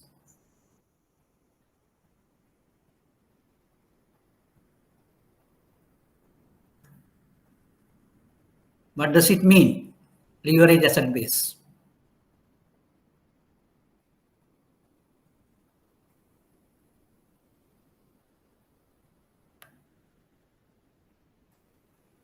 Yes. Yes, that is correct. But I just want to ask you in reality or in real terms, what is the meaning of it? I think what you are saying is correct. Technically, it's correct. But what I'm asking is, how can we just physically explain that? Noni's answer is correct. But I just want a physical answer. Theoretically, it's correct.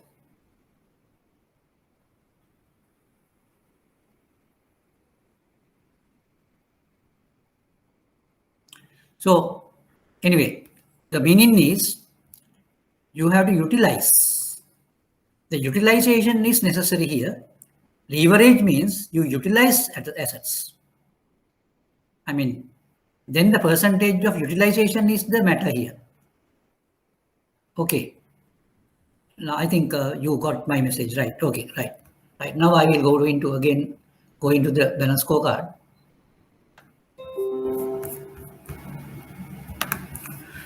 That's right. Now under the measures you get asset utilization rate.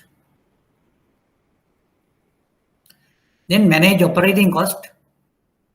Operating cost divided by customer. That means you can have per customer operating cost. Per customer operating cost. So that means now if you can try to broad base your customers or your customer base being enhanced, that means with the same cost, the cost per customer will go down. That is what you need to do. So that is coming under financial. So I have gone through 3-4 things, that is maximizing returns, profitable growth, leverage asset base, manage operating cost. Now, these objectives are coming under financial perspectives, and measures are given as for maximization of returns, you get the measure return on capital employed, ROCE. Then the revenue growth for profitability growth, then asset utilization rate, then operating cost per customer. Now, if you go into targets,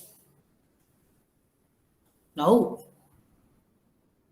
you have financial years given here as number 1, number 2, and number 3.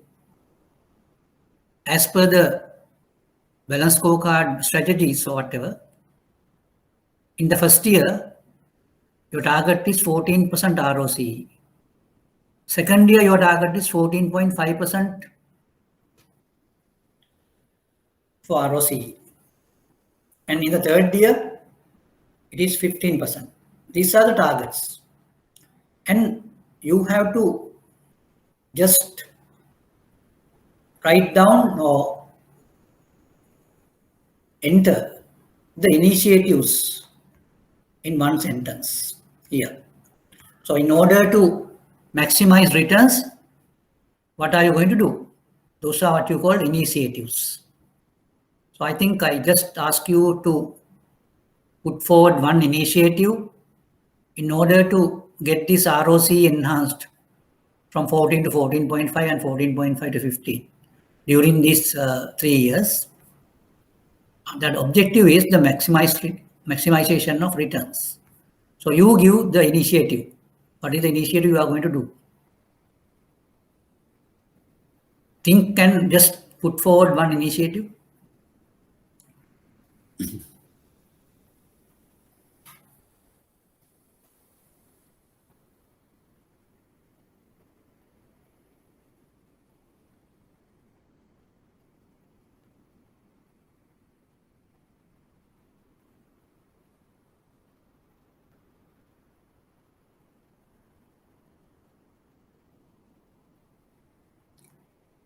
Because when you talk in terms of a ratio, you have to look at the both sides, the denominator and the numerator both.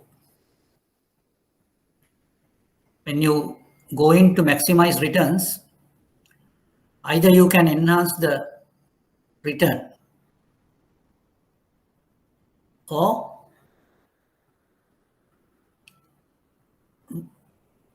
decrease the capital employed. Whatever the way, you can do it.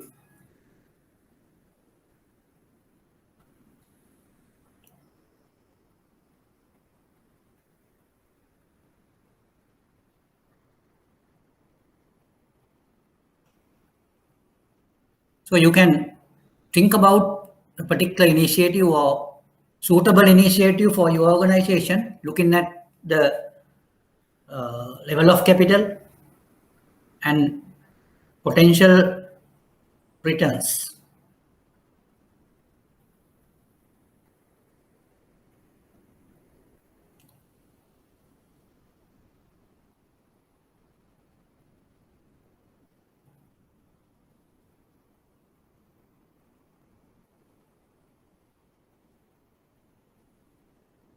Yes. You try to put something, some comment forward.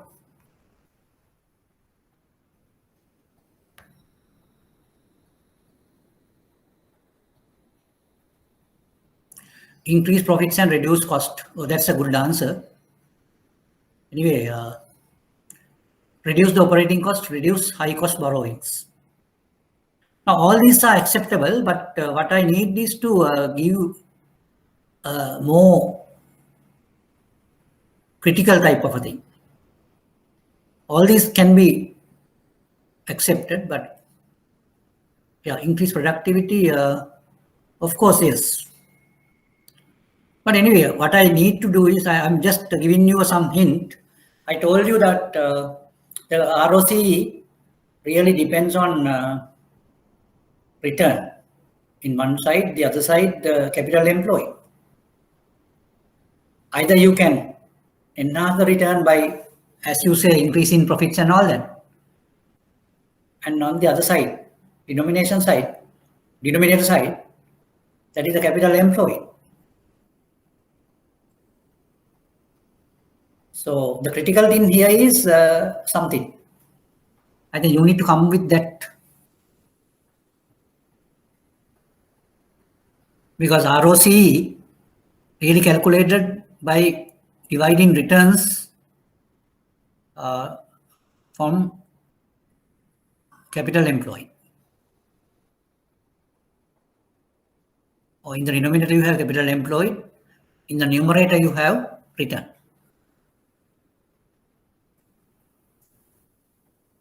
By looking at that, you can come up with a good comment, a critical comment, where an organization likes to do.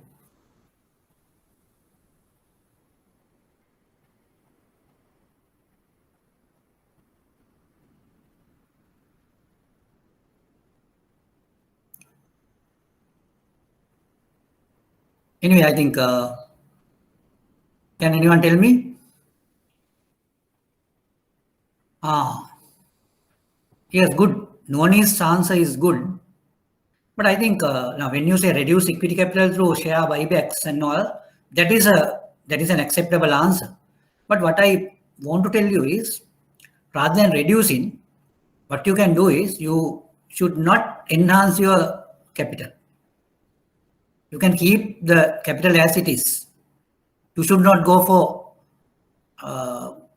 IPOs or whatever. If you do that, while keeping the capital at a particular point, you can enhance your returns. That invariably enhance your ROC.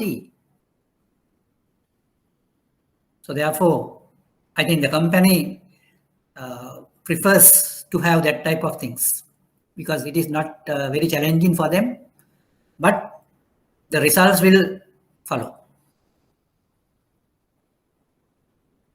Noni's answers are also acceptable, but what I want to tell you is it should be really the company should have a preference for that. Company should like to have it while we recommend.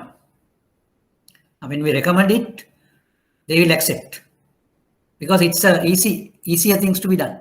Easier thing to be done, because when you ask the company, don't go for new capital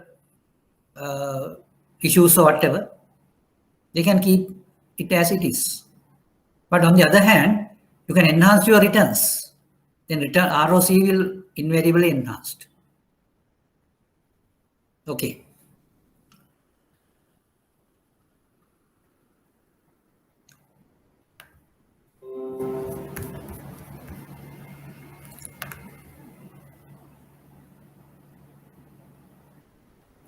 And you can see under the customer perspectives,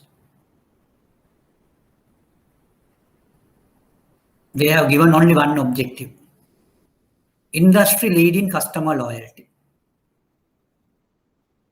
And measure is given as customer satisfaction rating. And initiatives being taken as customer loyalty program. Now I am asking you, two other objectives you can put into this customer perspective, two other objectives. And you have to give the measures also. And you can have targets given. And you can put forward the initiatives also. Is that clear now? Now I want you to give two objectives coming under customer perspective, and to measure those objectives, the measures or drivers, two drivers, and relevant targets for the 3 years. And you have to mention for those two objectives, initiatives also. Do that now. You can start with the objectives.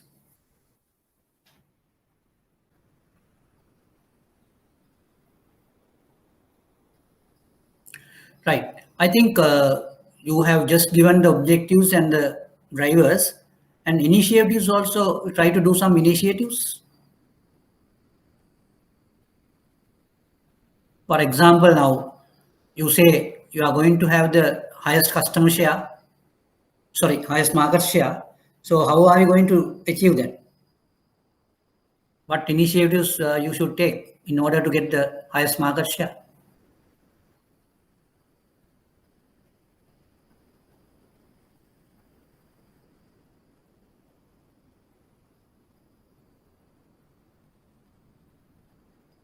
Right. That's a valid question, I think. Yes, increase loyalty programs and promotions. No, what I want to tell you is now you need to get the mechanism correct, because when you say market share, what is the real meaning of market share? Enhancement of market share means now you have a growth, you have a growth of market share. Other people also will have a growth, but if you have a growth higher than the other people, then you will go forward, and in the competition you will be leading. So therefore, your growth of market share, if you are now in the leading position, you should have a growth that growth should be higher than the other people's market share growth. So then when you want to have the initiative, you have to be careful about your present position. Say for example, now you are the market leader, right? If you are the market leader now, you have to retain that leadership position. In order to retain that leadership position, what you should have? You should have a higher growth rate than all others in your market share. Or you have to see the difference between your market share and the others, the second person or whatever, and you have to maintain that gap. That is in the case of you've been the market leader. If you are second or third, then you have to check the gap, and that gap would be the lead, and you have to see how much market share you have to grow. When you put the initiative, you have to just give a brief discussion or brief comment on how we are going to enhance that market share. I think when you say increase market share, more advertising to targeted customers. So that's a good initiative. But if you put it in quantitative form, that would be more valid, right?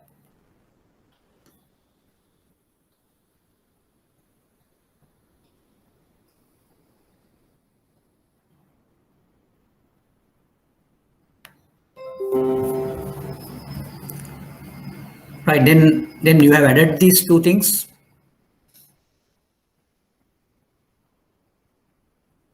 And you can put the targets as it is. And initiatives also you can put.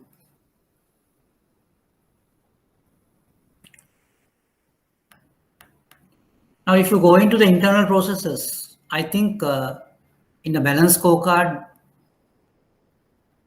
body, you get number of things in the internal processes section. There you need to talk, you need to discuss on certain activities or factors. Now, one such factor is the business growth. Then you need to talk on continued public support, then customer service excellence. Now, do you have any question on this? Because now you need to talk on customer service here or here. But here we discuss on customer service excellence, take into consideration the internal processes. So therefore, that is suitable to put it in this particular place. Because seamless cross-group delivery and all that, no, those things actually comes under internal processes. Then optimize core business.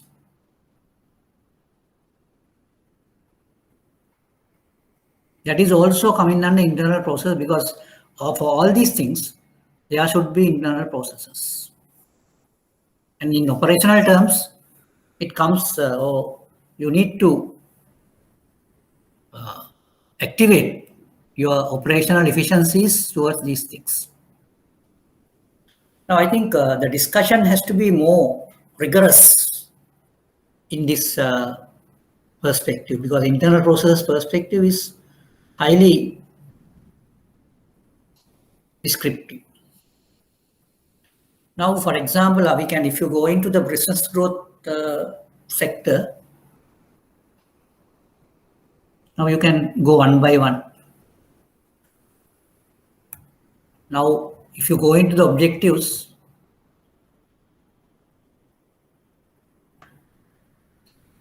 business growth, capitalize on deregulation opportunities. Capitalize on deregulation opportunities. Now, in the banking sector especially, but here the particular balance scorecard is that is of a electric utility company. But if you talk in terms of a banking organization, this capitalization on deregulation opportunities would be really very much less. There will be very much less opportunities in capitalization on deregulation in banking sector, but in electric utility incorporated, there may be more deregulation opportunities. So that is the capitalization. Now, what do you mean by deregulation or deregulated products? Now, deregulation means some of the activities of this electric utility company can be regulated. Now, I can just give a good example here. This company, if they provide electricity through fuel, then there can be restrictions. If they use wind energy or photo energy, then photo cells or whatever, then there won't be any regulations. So if they go by wind or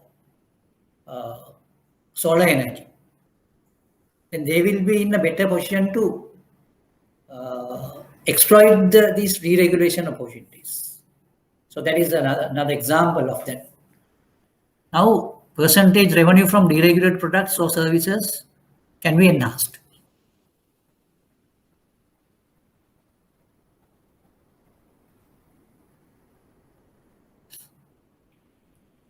Now, in infrastructure development, that is the initiative they have taken in telecom infrastructure. They have gone into a different section, but my example does not tally with this. But anyway, we will see what it is. Telecom infrastructure development. Yes.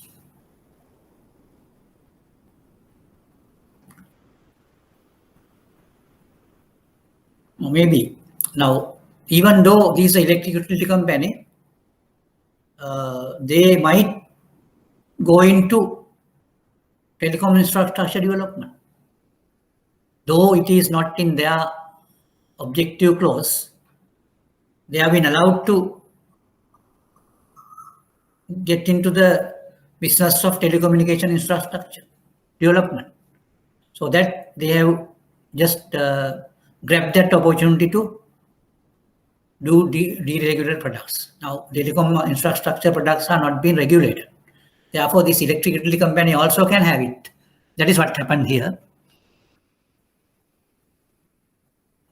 Then optimize trading opportunities, revenue from new services or trade in revenue.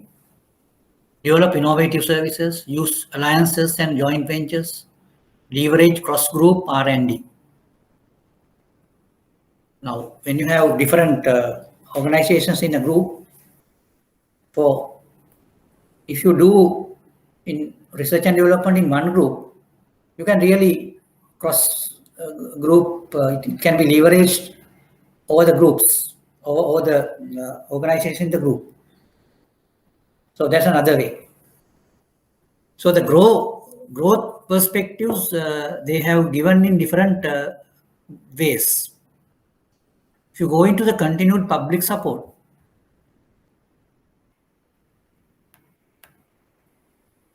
proactively manage relationships, ensure reliable services, communicate, educate customers. So these are more towards customer relationships. Even though it has not been discussed on the customer, because since it really deals with processes, that is why it has been coming under internal processes. Customer service excellence. Now all these activities are more connected to processes than the customers. So therefore, it is acceptable being discussed under internal processes. Optimization of core business. Now you can just look at it and get a good idea about it.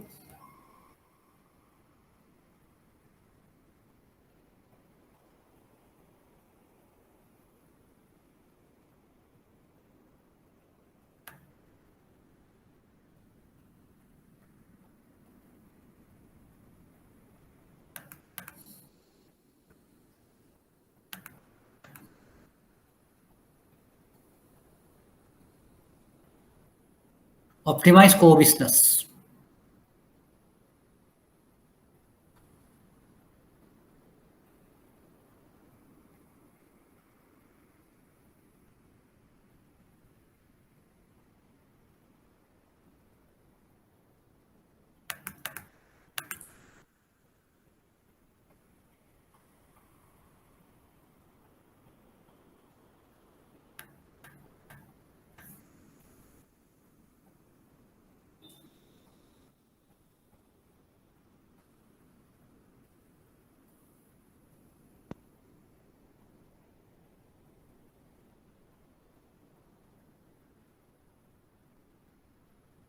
Now here you can say enterprise-wide risk management, time to recovery.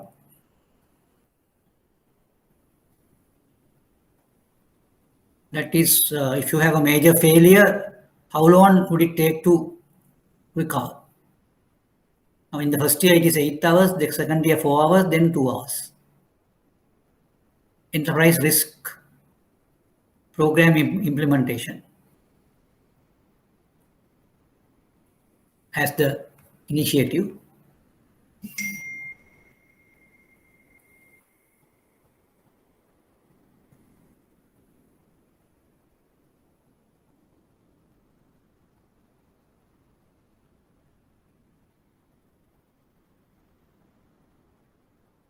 Now the customer service also have some drivers and initiatives.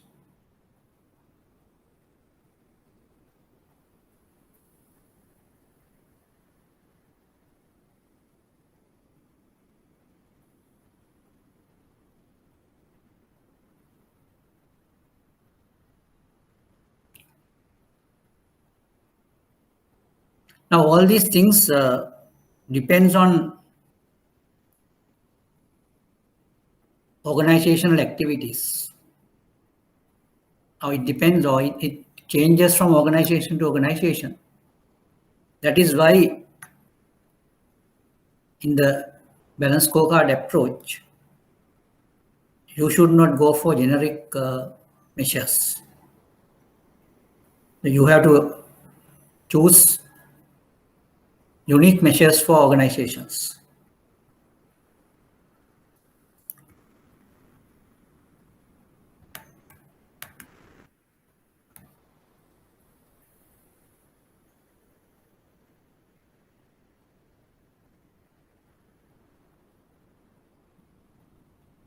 Then if you go into learning and growth, there you have a peculiar type of objectives.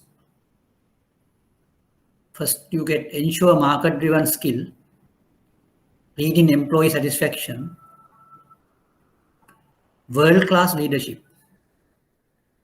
Now, all these things are very virtual type of objectives. What do you mean by ensure market-driven skill? So, because there's a skill profile expected from your workforce. And that skill profile is really driven by the market, because the market requirements will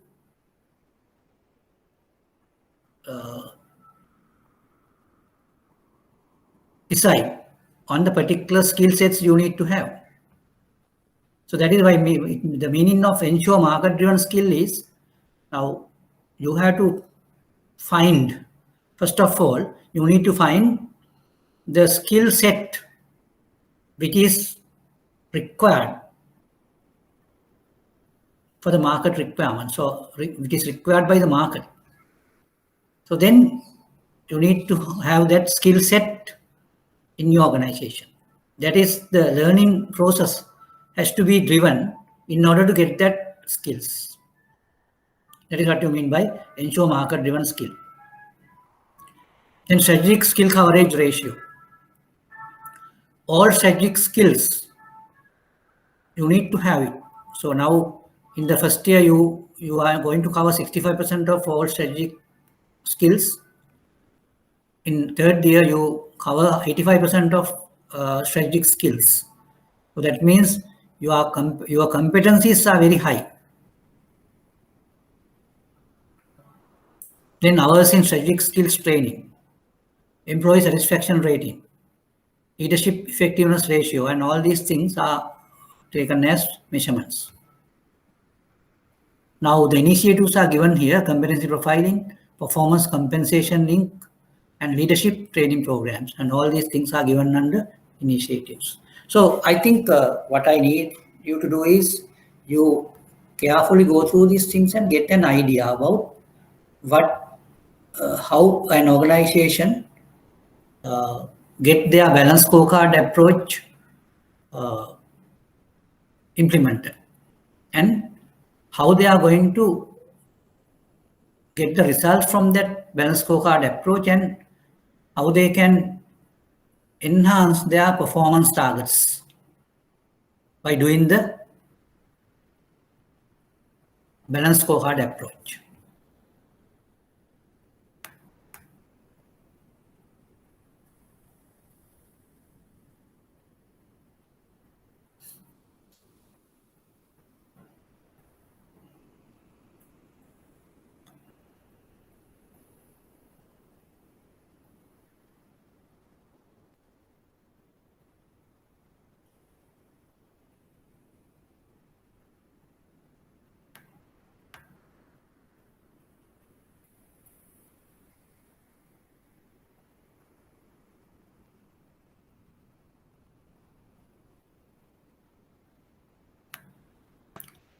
Now, I think what we can now do is I will just show you a certain financial statement of a bank, and we will see how we can get information or get a balanced scorecard filled by looking at the information in that annual report or whatever, because that's a practical exercise. Now you have to be careful about how you select the objectives. and the objectives has to be selected depending on the strategic formulations or strategy. And the strategies are normally coming under business process or business model. Under the business model, you have the strategy. Under the strategy, you have all the objectives. Then measures and initiatives you need to think about.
Now, when you look at this financial statement,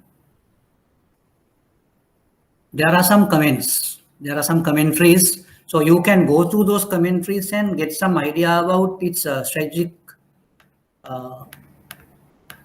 level matters. And you can have a comparison here also.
Now you can see the different types of performance indicators given here.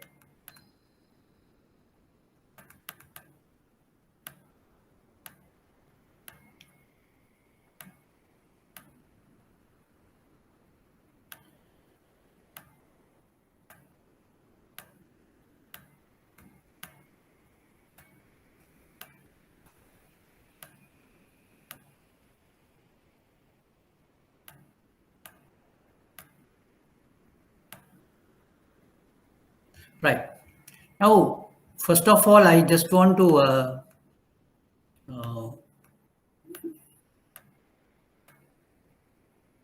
want you to go through this first part of it.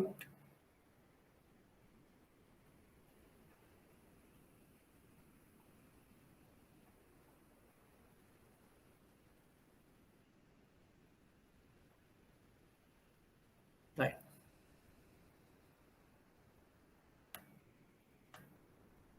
Now, this is a special exercise here. What you can do is you can just go through this now. I will give you about 5 to 10 minutes.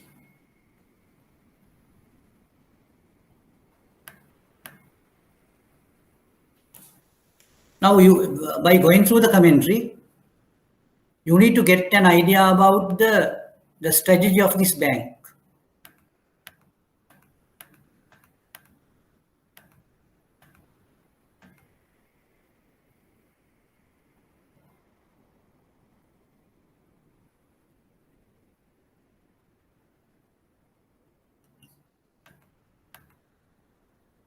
right? Now I will just keep it on the screen, right? Shall I resume it, right? Right, you go through it and put down some, jot down some types of strategic uh, information with regard to the bank by looking at this. Then you can jot down the requirements for a balanced scorecard approach with regard to this bank.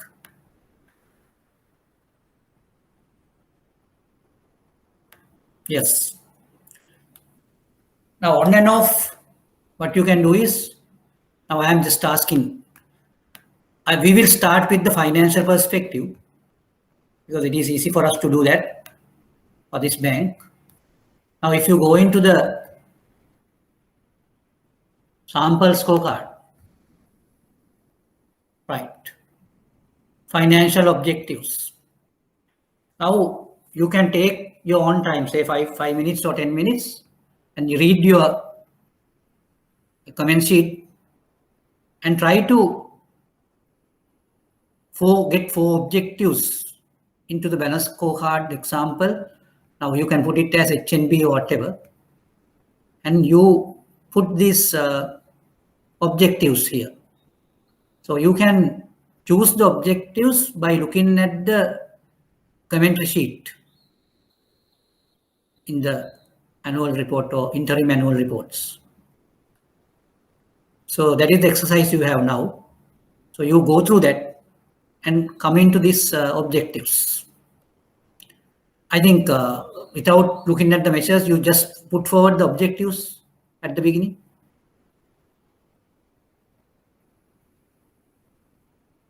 So I will keep the financial statement on the screen. So you go through it and come up to your objectives on financial perspectives.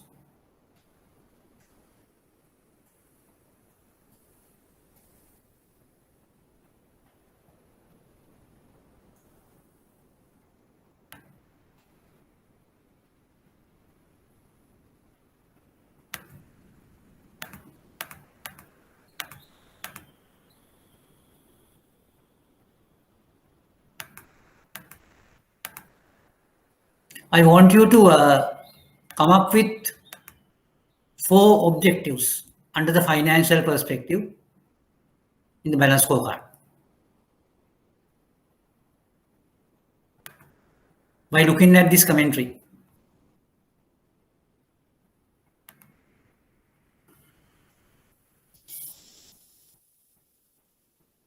Now the exercise at hand is you can just go through that comment sheet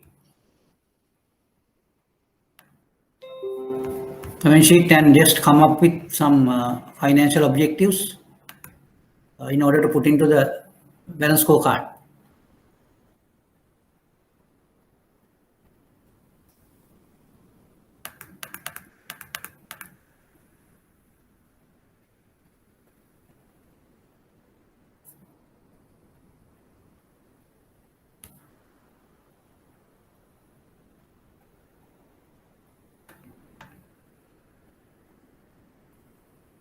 Now they talk about cost optimization, cost to income,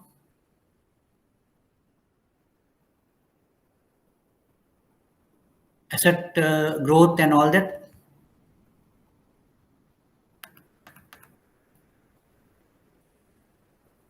Capital adequacy.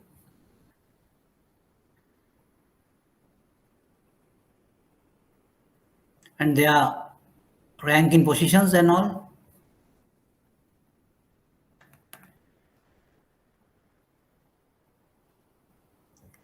Because our lookout is corporate banking, so we need to give more attention to the banking sector corporates.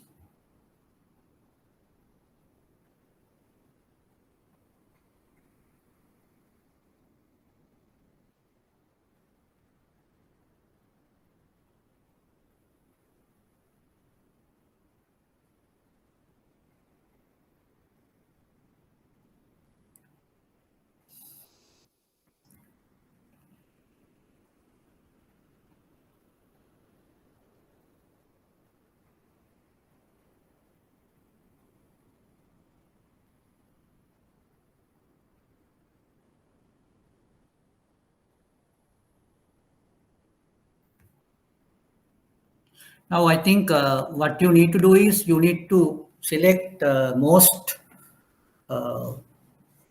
critical indicators with regard to the financial position of the bank. You can put it as objectives.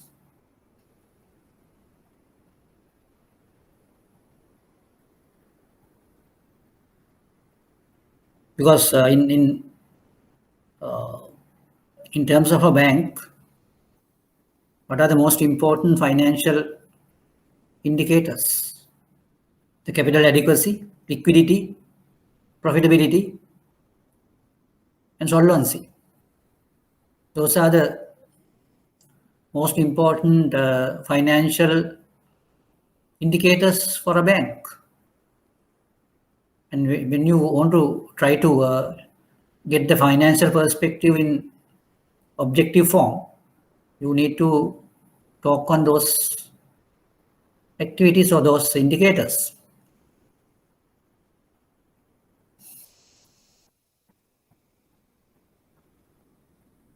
In the financial form.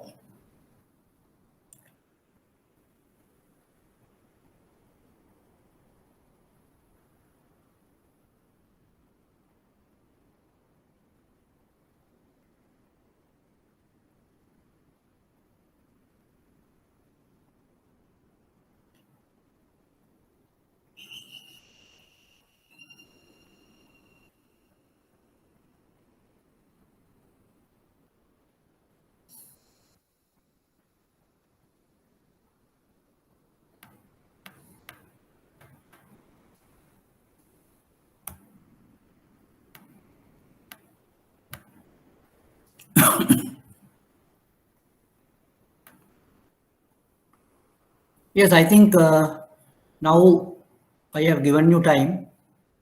So you need to come up with the 4 objectives in financial terms to be put into the balance scorecard of the HNB.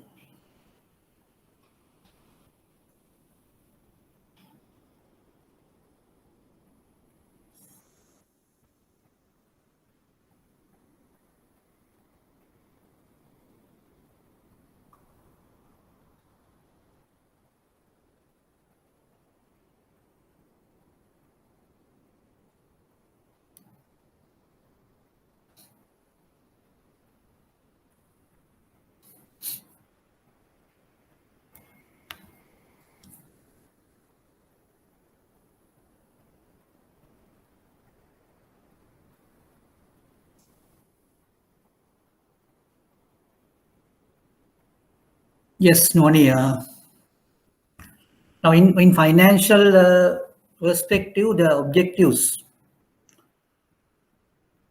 increase in fee-based income, cost optimization, best capitalized bank. Yeah.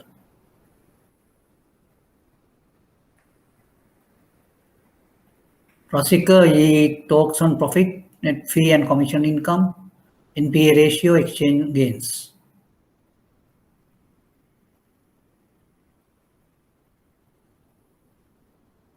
But what I want to tell you is, in order to talk in terms of financial perspectives, you need to get the most suitable ratios for each. Now, for example, now if you talk in terms of profitability, then you need to take return on assets or whatever. Then that is profitability. So then the objective is to enhance profitability. Now you can just look at the balance scorecard and see, right? Maximize returns, the objective. So you can say maximize profitability. Then you can say enhance capitalization. Otherwise, you can say leadership in capitalization. Other objective. Likewise, you have to put it in this perspective. So the measures can be given. I think you get my point. Because when you put it in objective form, it has to be given in a suitable form where it can be added into a balanced scorecard in the bank. Right? So that type of objectives you need to give. Now, as it is now, one person has given profit. So rather than giving profit, you can say enhancing profitability.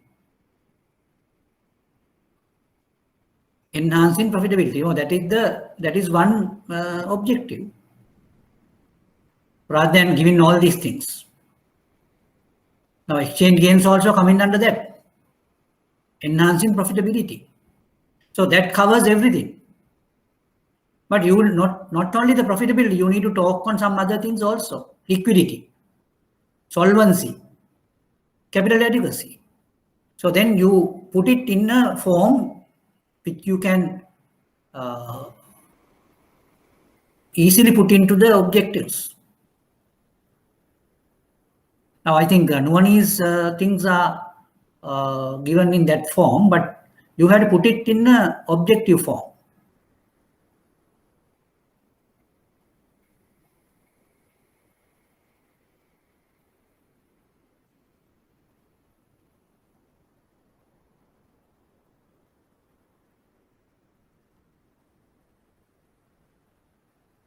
Nuani also can put it in a better format.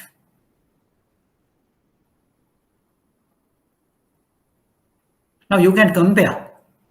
You can really compare with the sample scorecard. Now, how they have given the objectives? Maximize returns. So I think for the bank also you can put the same wordings if you want. Or you can say enhancing the profitability or profitability growth, profitable growth or whatever. All two things are same.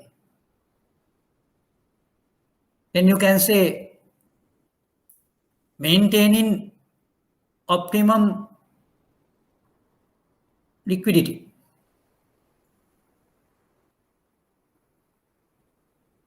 Then you can say manage NPA ratios. So likewise, you can select the most important things as a bank, and those things can be put into the objectives.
Yes, I think you can put it that way.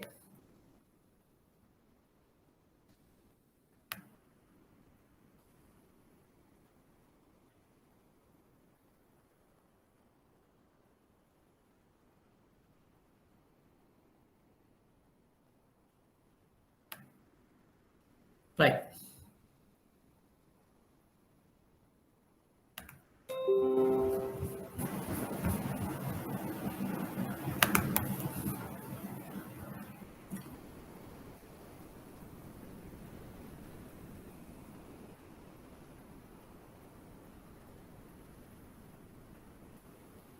I can give you some samples like on the board.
Now I have given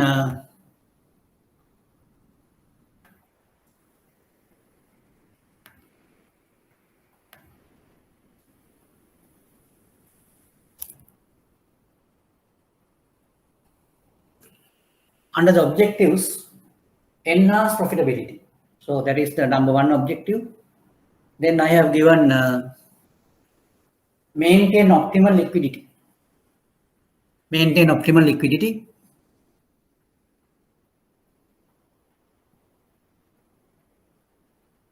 Yeah. Then the third one I just put forward, I think Nuani's objectives are better, I think. Now she said maintain highest capital adequacy within industry or whatever. So that's a good thing. And maintain the leverage below the minimum required level. Minimum required level over the no. Maintain the leverage over the minimum required level. Over the minimum required level, not below. Anyway, I think that's a good way. I think Nuani's objectives are okay. I have just given some types of objectives which you can put. I think you also can put on your own. Leverage over the minimum level. Oh, that's the way. Right. Now, for your objectives, you can give the measures or measurements.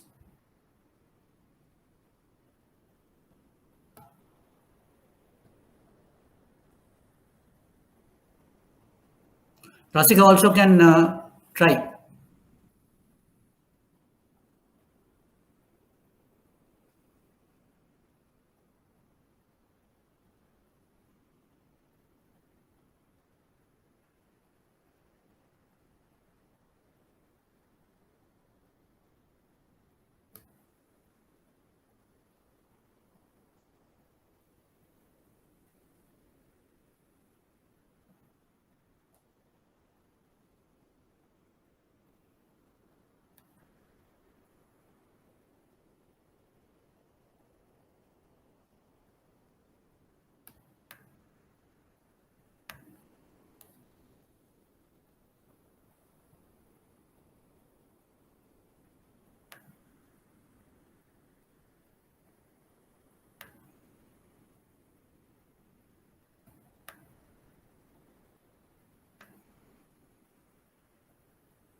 Right, you can just look at this performance table.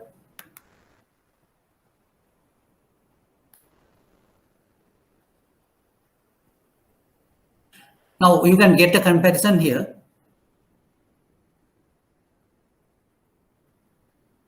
Now when you talk in terms of liquidity, so you can make use of two indicators. One is the liquidity coverage ratio, the other one is the liquid asset ratio. Here.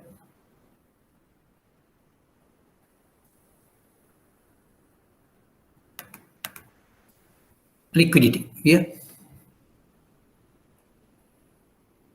Statutory liquid asset ratio here. But when you say liquidity, you have to say that you try to maintain optimum liquidity. So that's a very important point to note. For a bank, if you have a liquidity which is very much higher than the required level of liquidity, what does that mean? The bank is not profitable if that is the case. Now, in this case, actually, you can see the liquidity coverage ratio is only 20%, whereas the bank maintains 39.96 for in the domestic banking unit. So that's actually in terms of the bank in liquidity management, it doesn't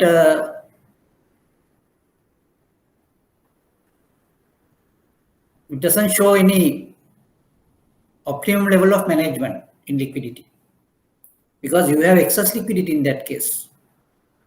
Excess liquidity leads to lower profitability. So therefore, I think that's the type of concern for this bank.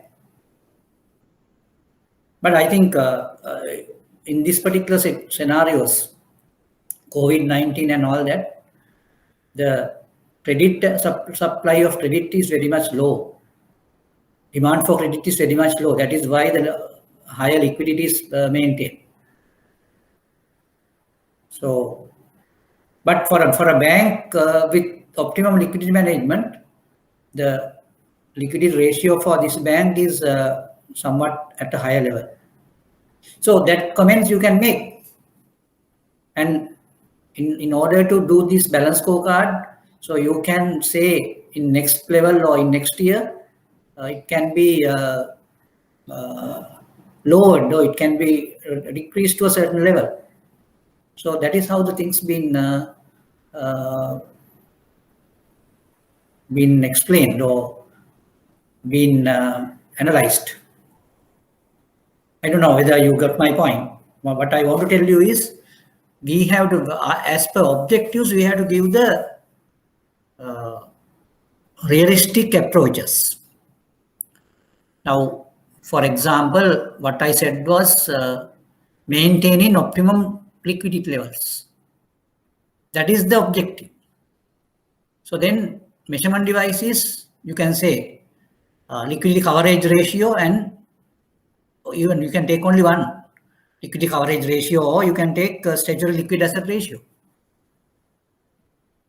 Then initiatives, you can say you do whatever the activities in the money market to manage the liquidity. I think you got my point. Because it should be more objective.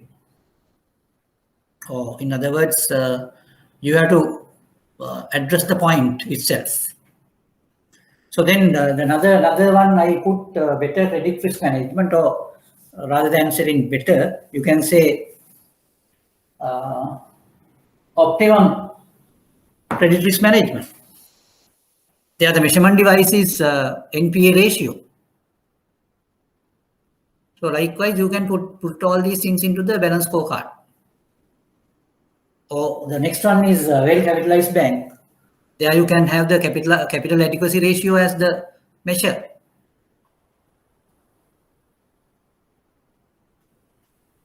When you say enhanced profitability, there you can have return on assets as the measure.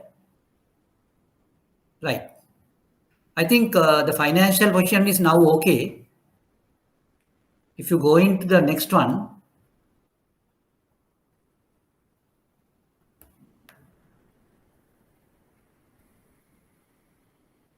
now you can put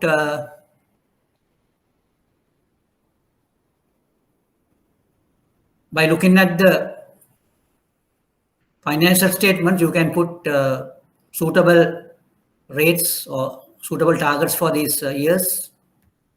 For example, you can say 2021, 22, 23. That way you can put. And initiatives also you can say. Now in maximization of returns, as one has said,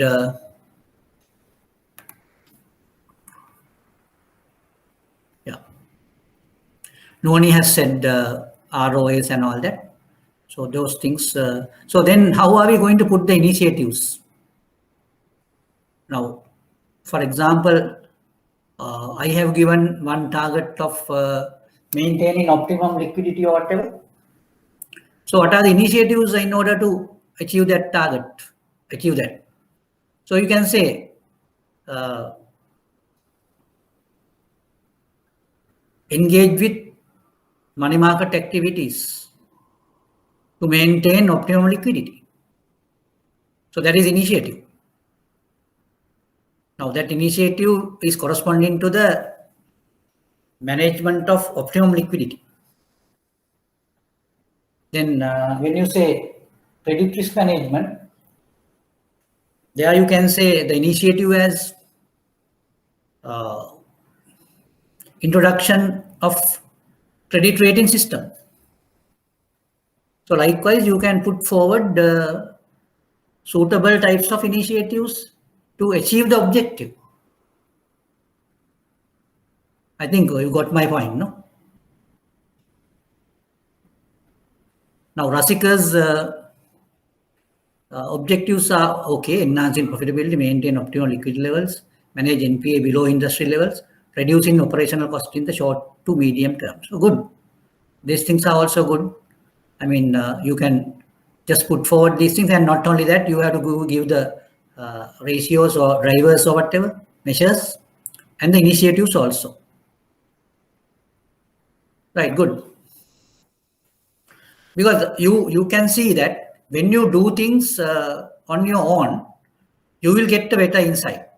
So that insight is very important in your future activities, because this is not only an examination, because you can make use of these things in your day-to-day activities, and you will get a high confidence in all these things, and you will be very much say very much strong in a situation where you have to answer some interview questions or whatever.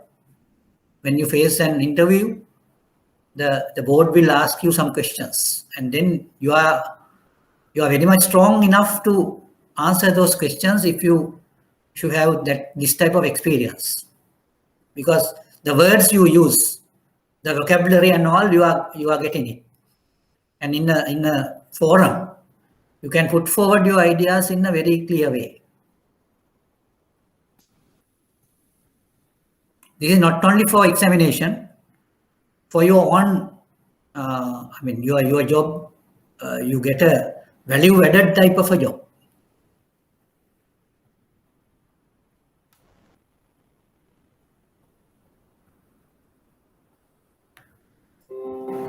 Right. Then we go into customer level objectives. There also you can come up with, say, 3 objectives. I think with the financial objectives, now you get some familiarity with these things, and I think you are in an easier way. In an easier way, you can have the customer level objectives into this.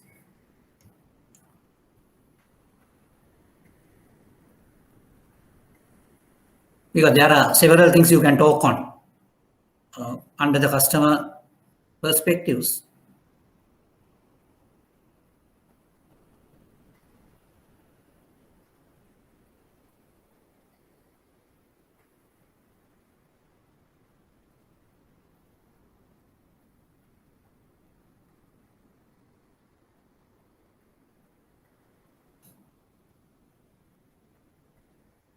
Yeah.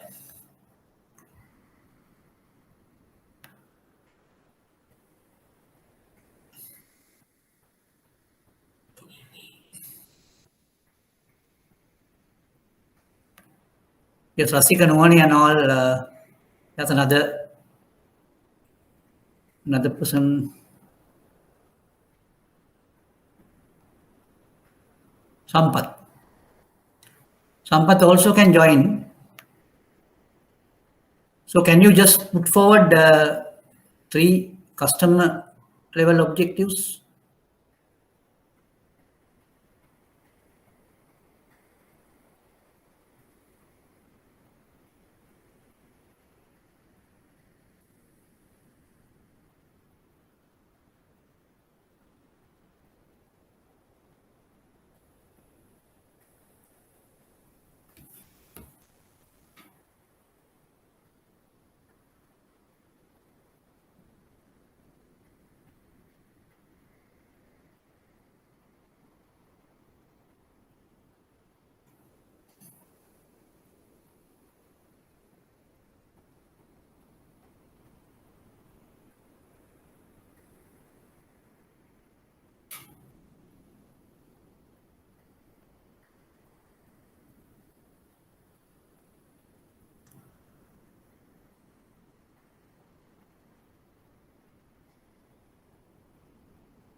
Now, in the banking sector, when you talk in terms of customers, you can have these market share aspects, loyalty aspects, brand image aspects. All sort of things can come under customer perspectives.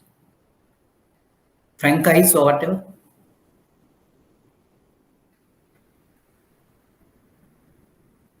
Those terms you can extract from the annual reports or whatever.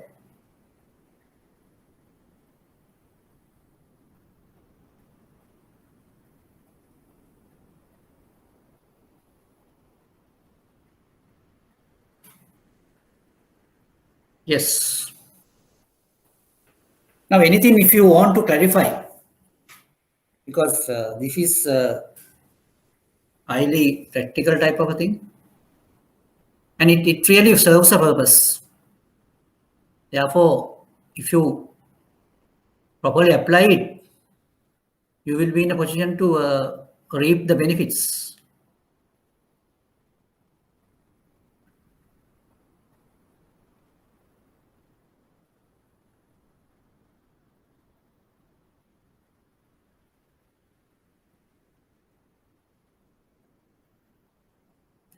And the other thing is, nowadays, the data is really abundantly available with all these automations, digital banking and all sort of things. And you need to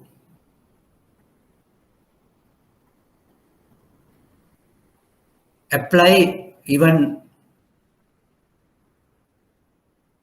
digital type of things here if you know about it, or if you have any idea about those things, the application of that also very much important.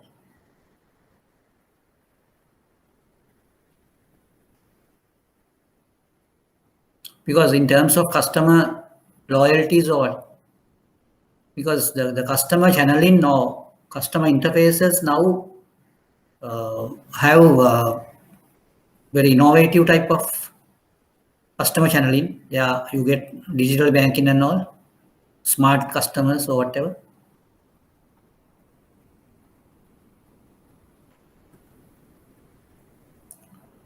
Very good. Achieve higher market share for saving and deposit products.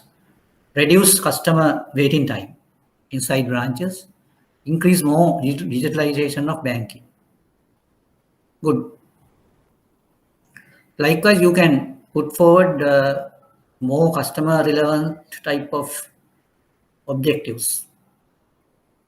And even the ATMs, you can take into consideration the trust or reliability of ATM machines.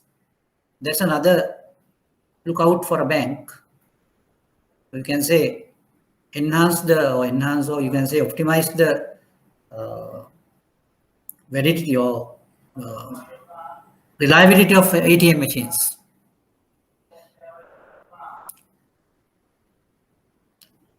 That is an interface with regard to customers.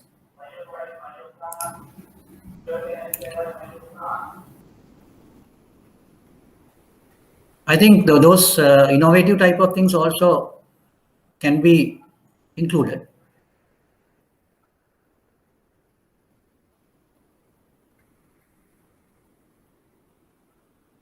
Yes, I think in this customer perspectives, different people can suggest different type of projects or different types of activities to put forward objectives, and how are you going to measure the objectives. And those things are very important, because the people who are in the customer service, they would be more competent in suggesting that type of objectives.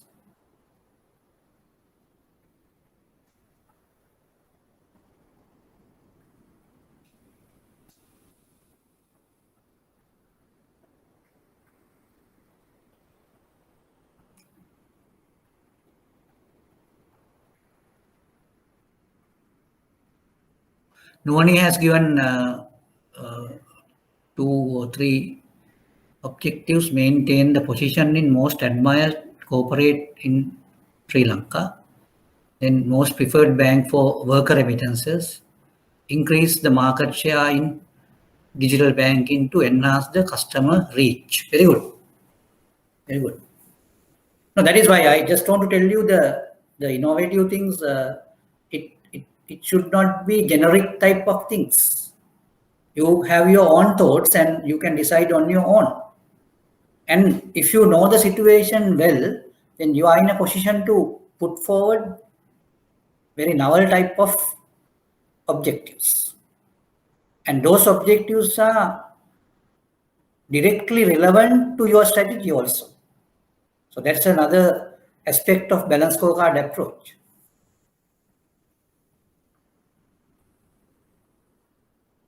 Right. I think Nuani's examples are valid.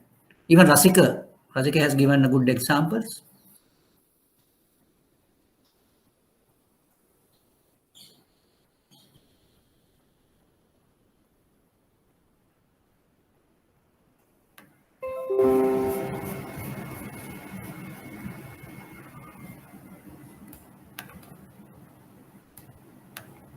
I think you can, as an assignment, you can have this customer objectives. Three objectives should be given, and at the same time, you have to give the measures also, and initiatives also you need to mention here.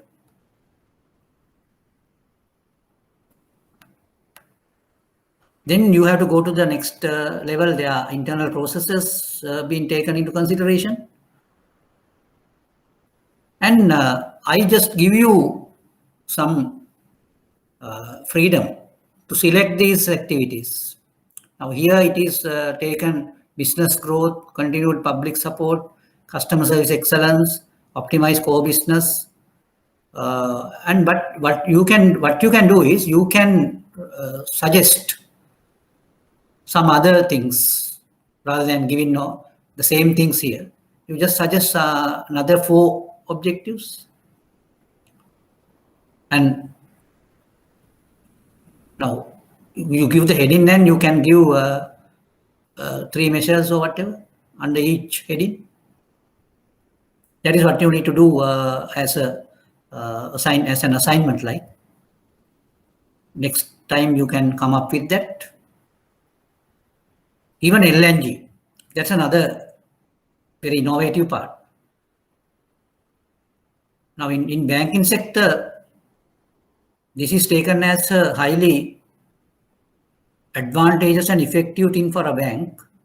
If you can enhance the learning and growth of a bank, the strategic skills and all that, because this knowledge is very much important for a bank, and how the bank can exploit the employees' knowledge into those things.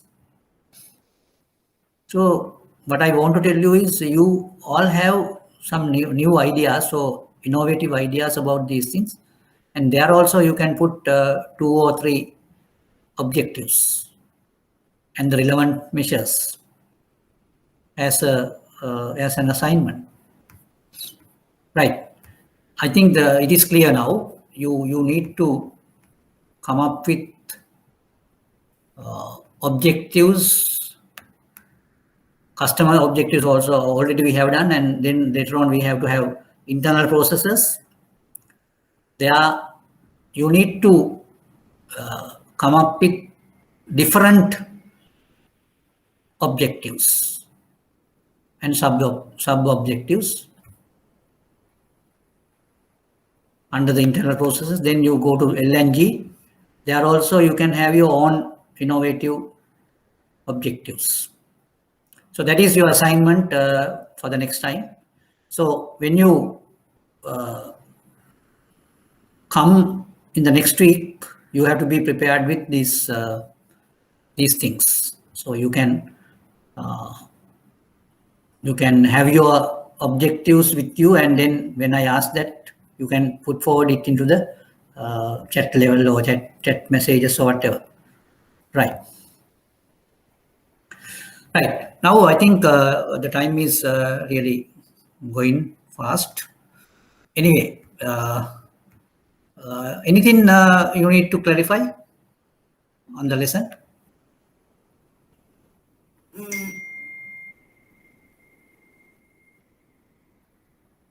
Yes. Sir, what kind of questions do we get from this part for the exam, sir? Anyway, in the examination, I have seen some type of questions on financial statements. Like, sometimes you might get a question on some indicators. Like, anyway, what I can do is I will just show you some sample questions in the next time. So you will get a good idea about it. Yes. And Thank of you. course, there can be different questions on this rather than, we always expect some quantitative type of questions, but nevertheless, sometimes there can be questions on essay type model. We have to prepare for that also. Anyway, I will give you some questions, some model questions on this. Okay, sir. Thank you. Right. Anything else to be clarified? Nuani? Sampath? Sir, what's the meaning of CPM? Corporate Performance Management. CPM is Corporate Performance Management. Okay, sir. Thank you. Right. With that, today, I think I call it for a day. So then we will meet the next week, Saturday, the same time. Thank you very much.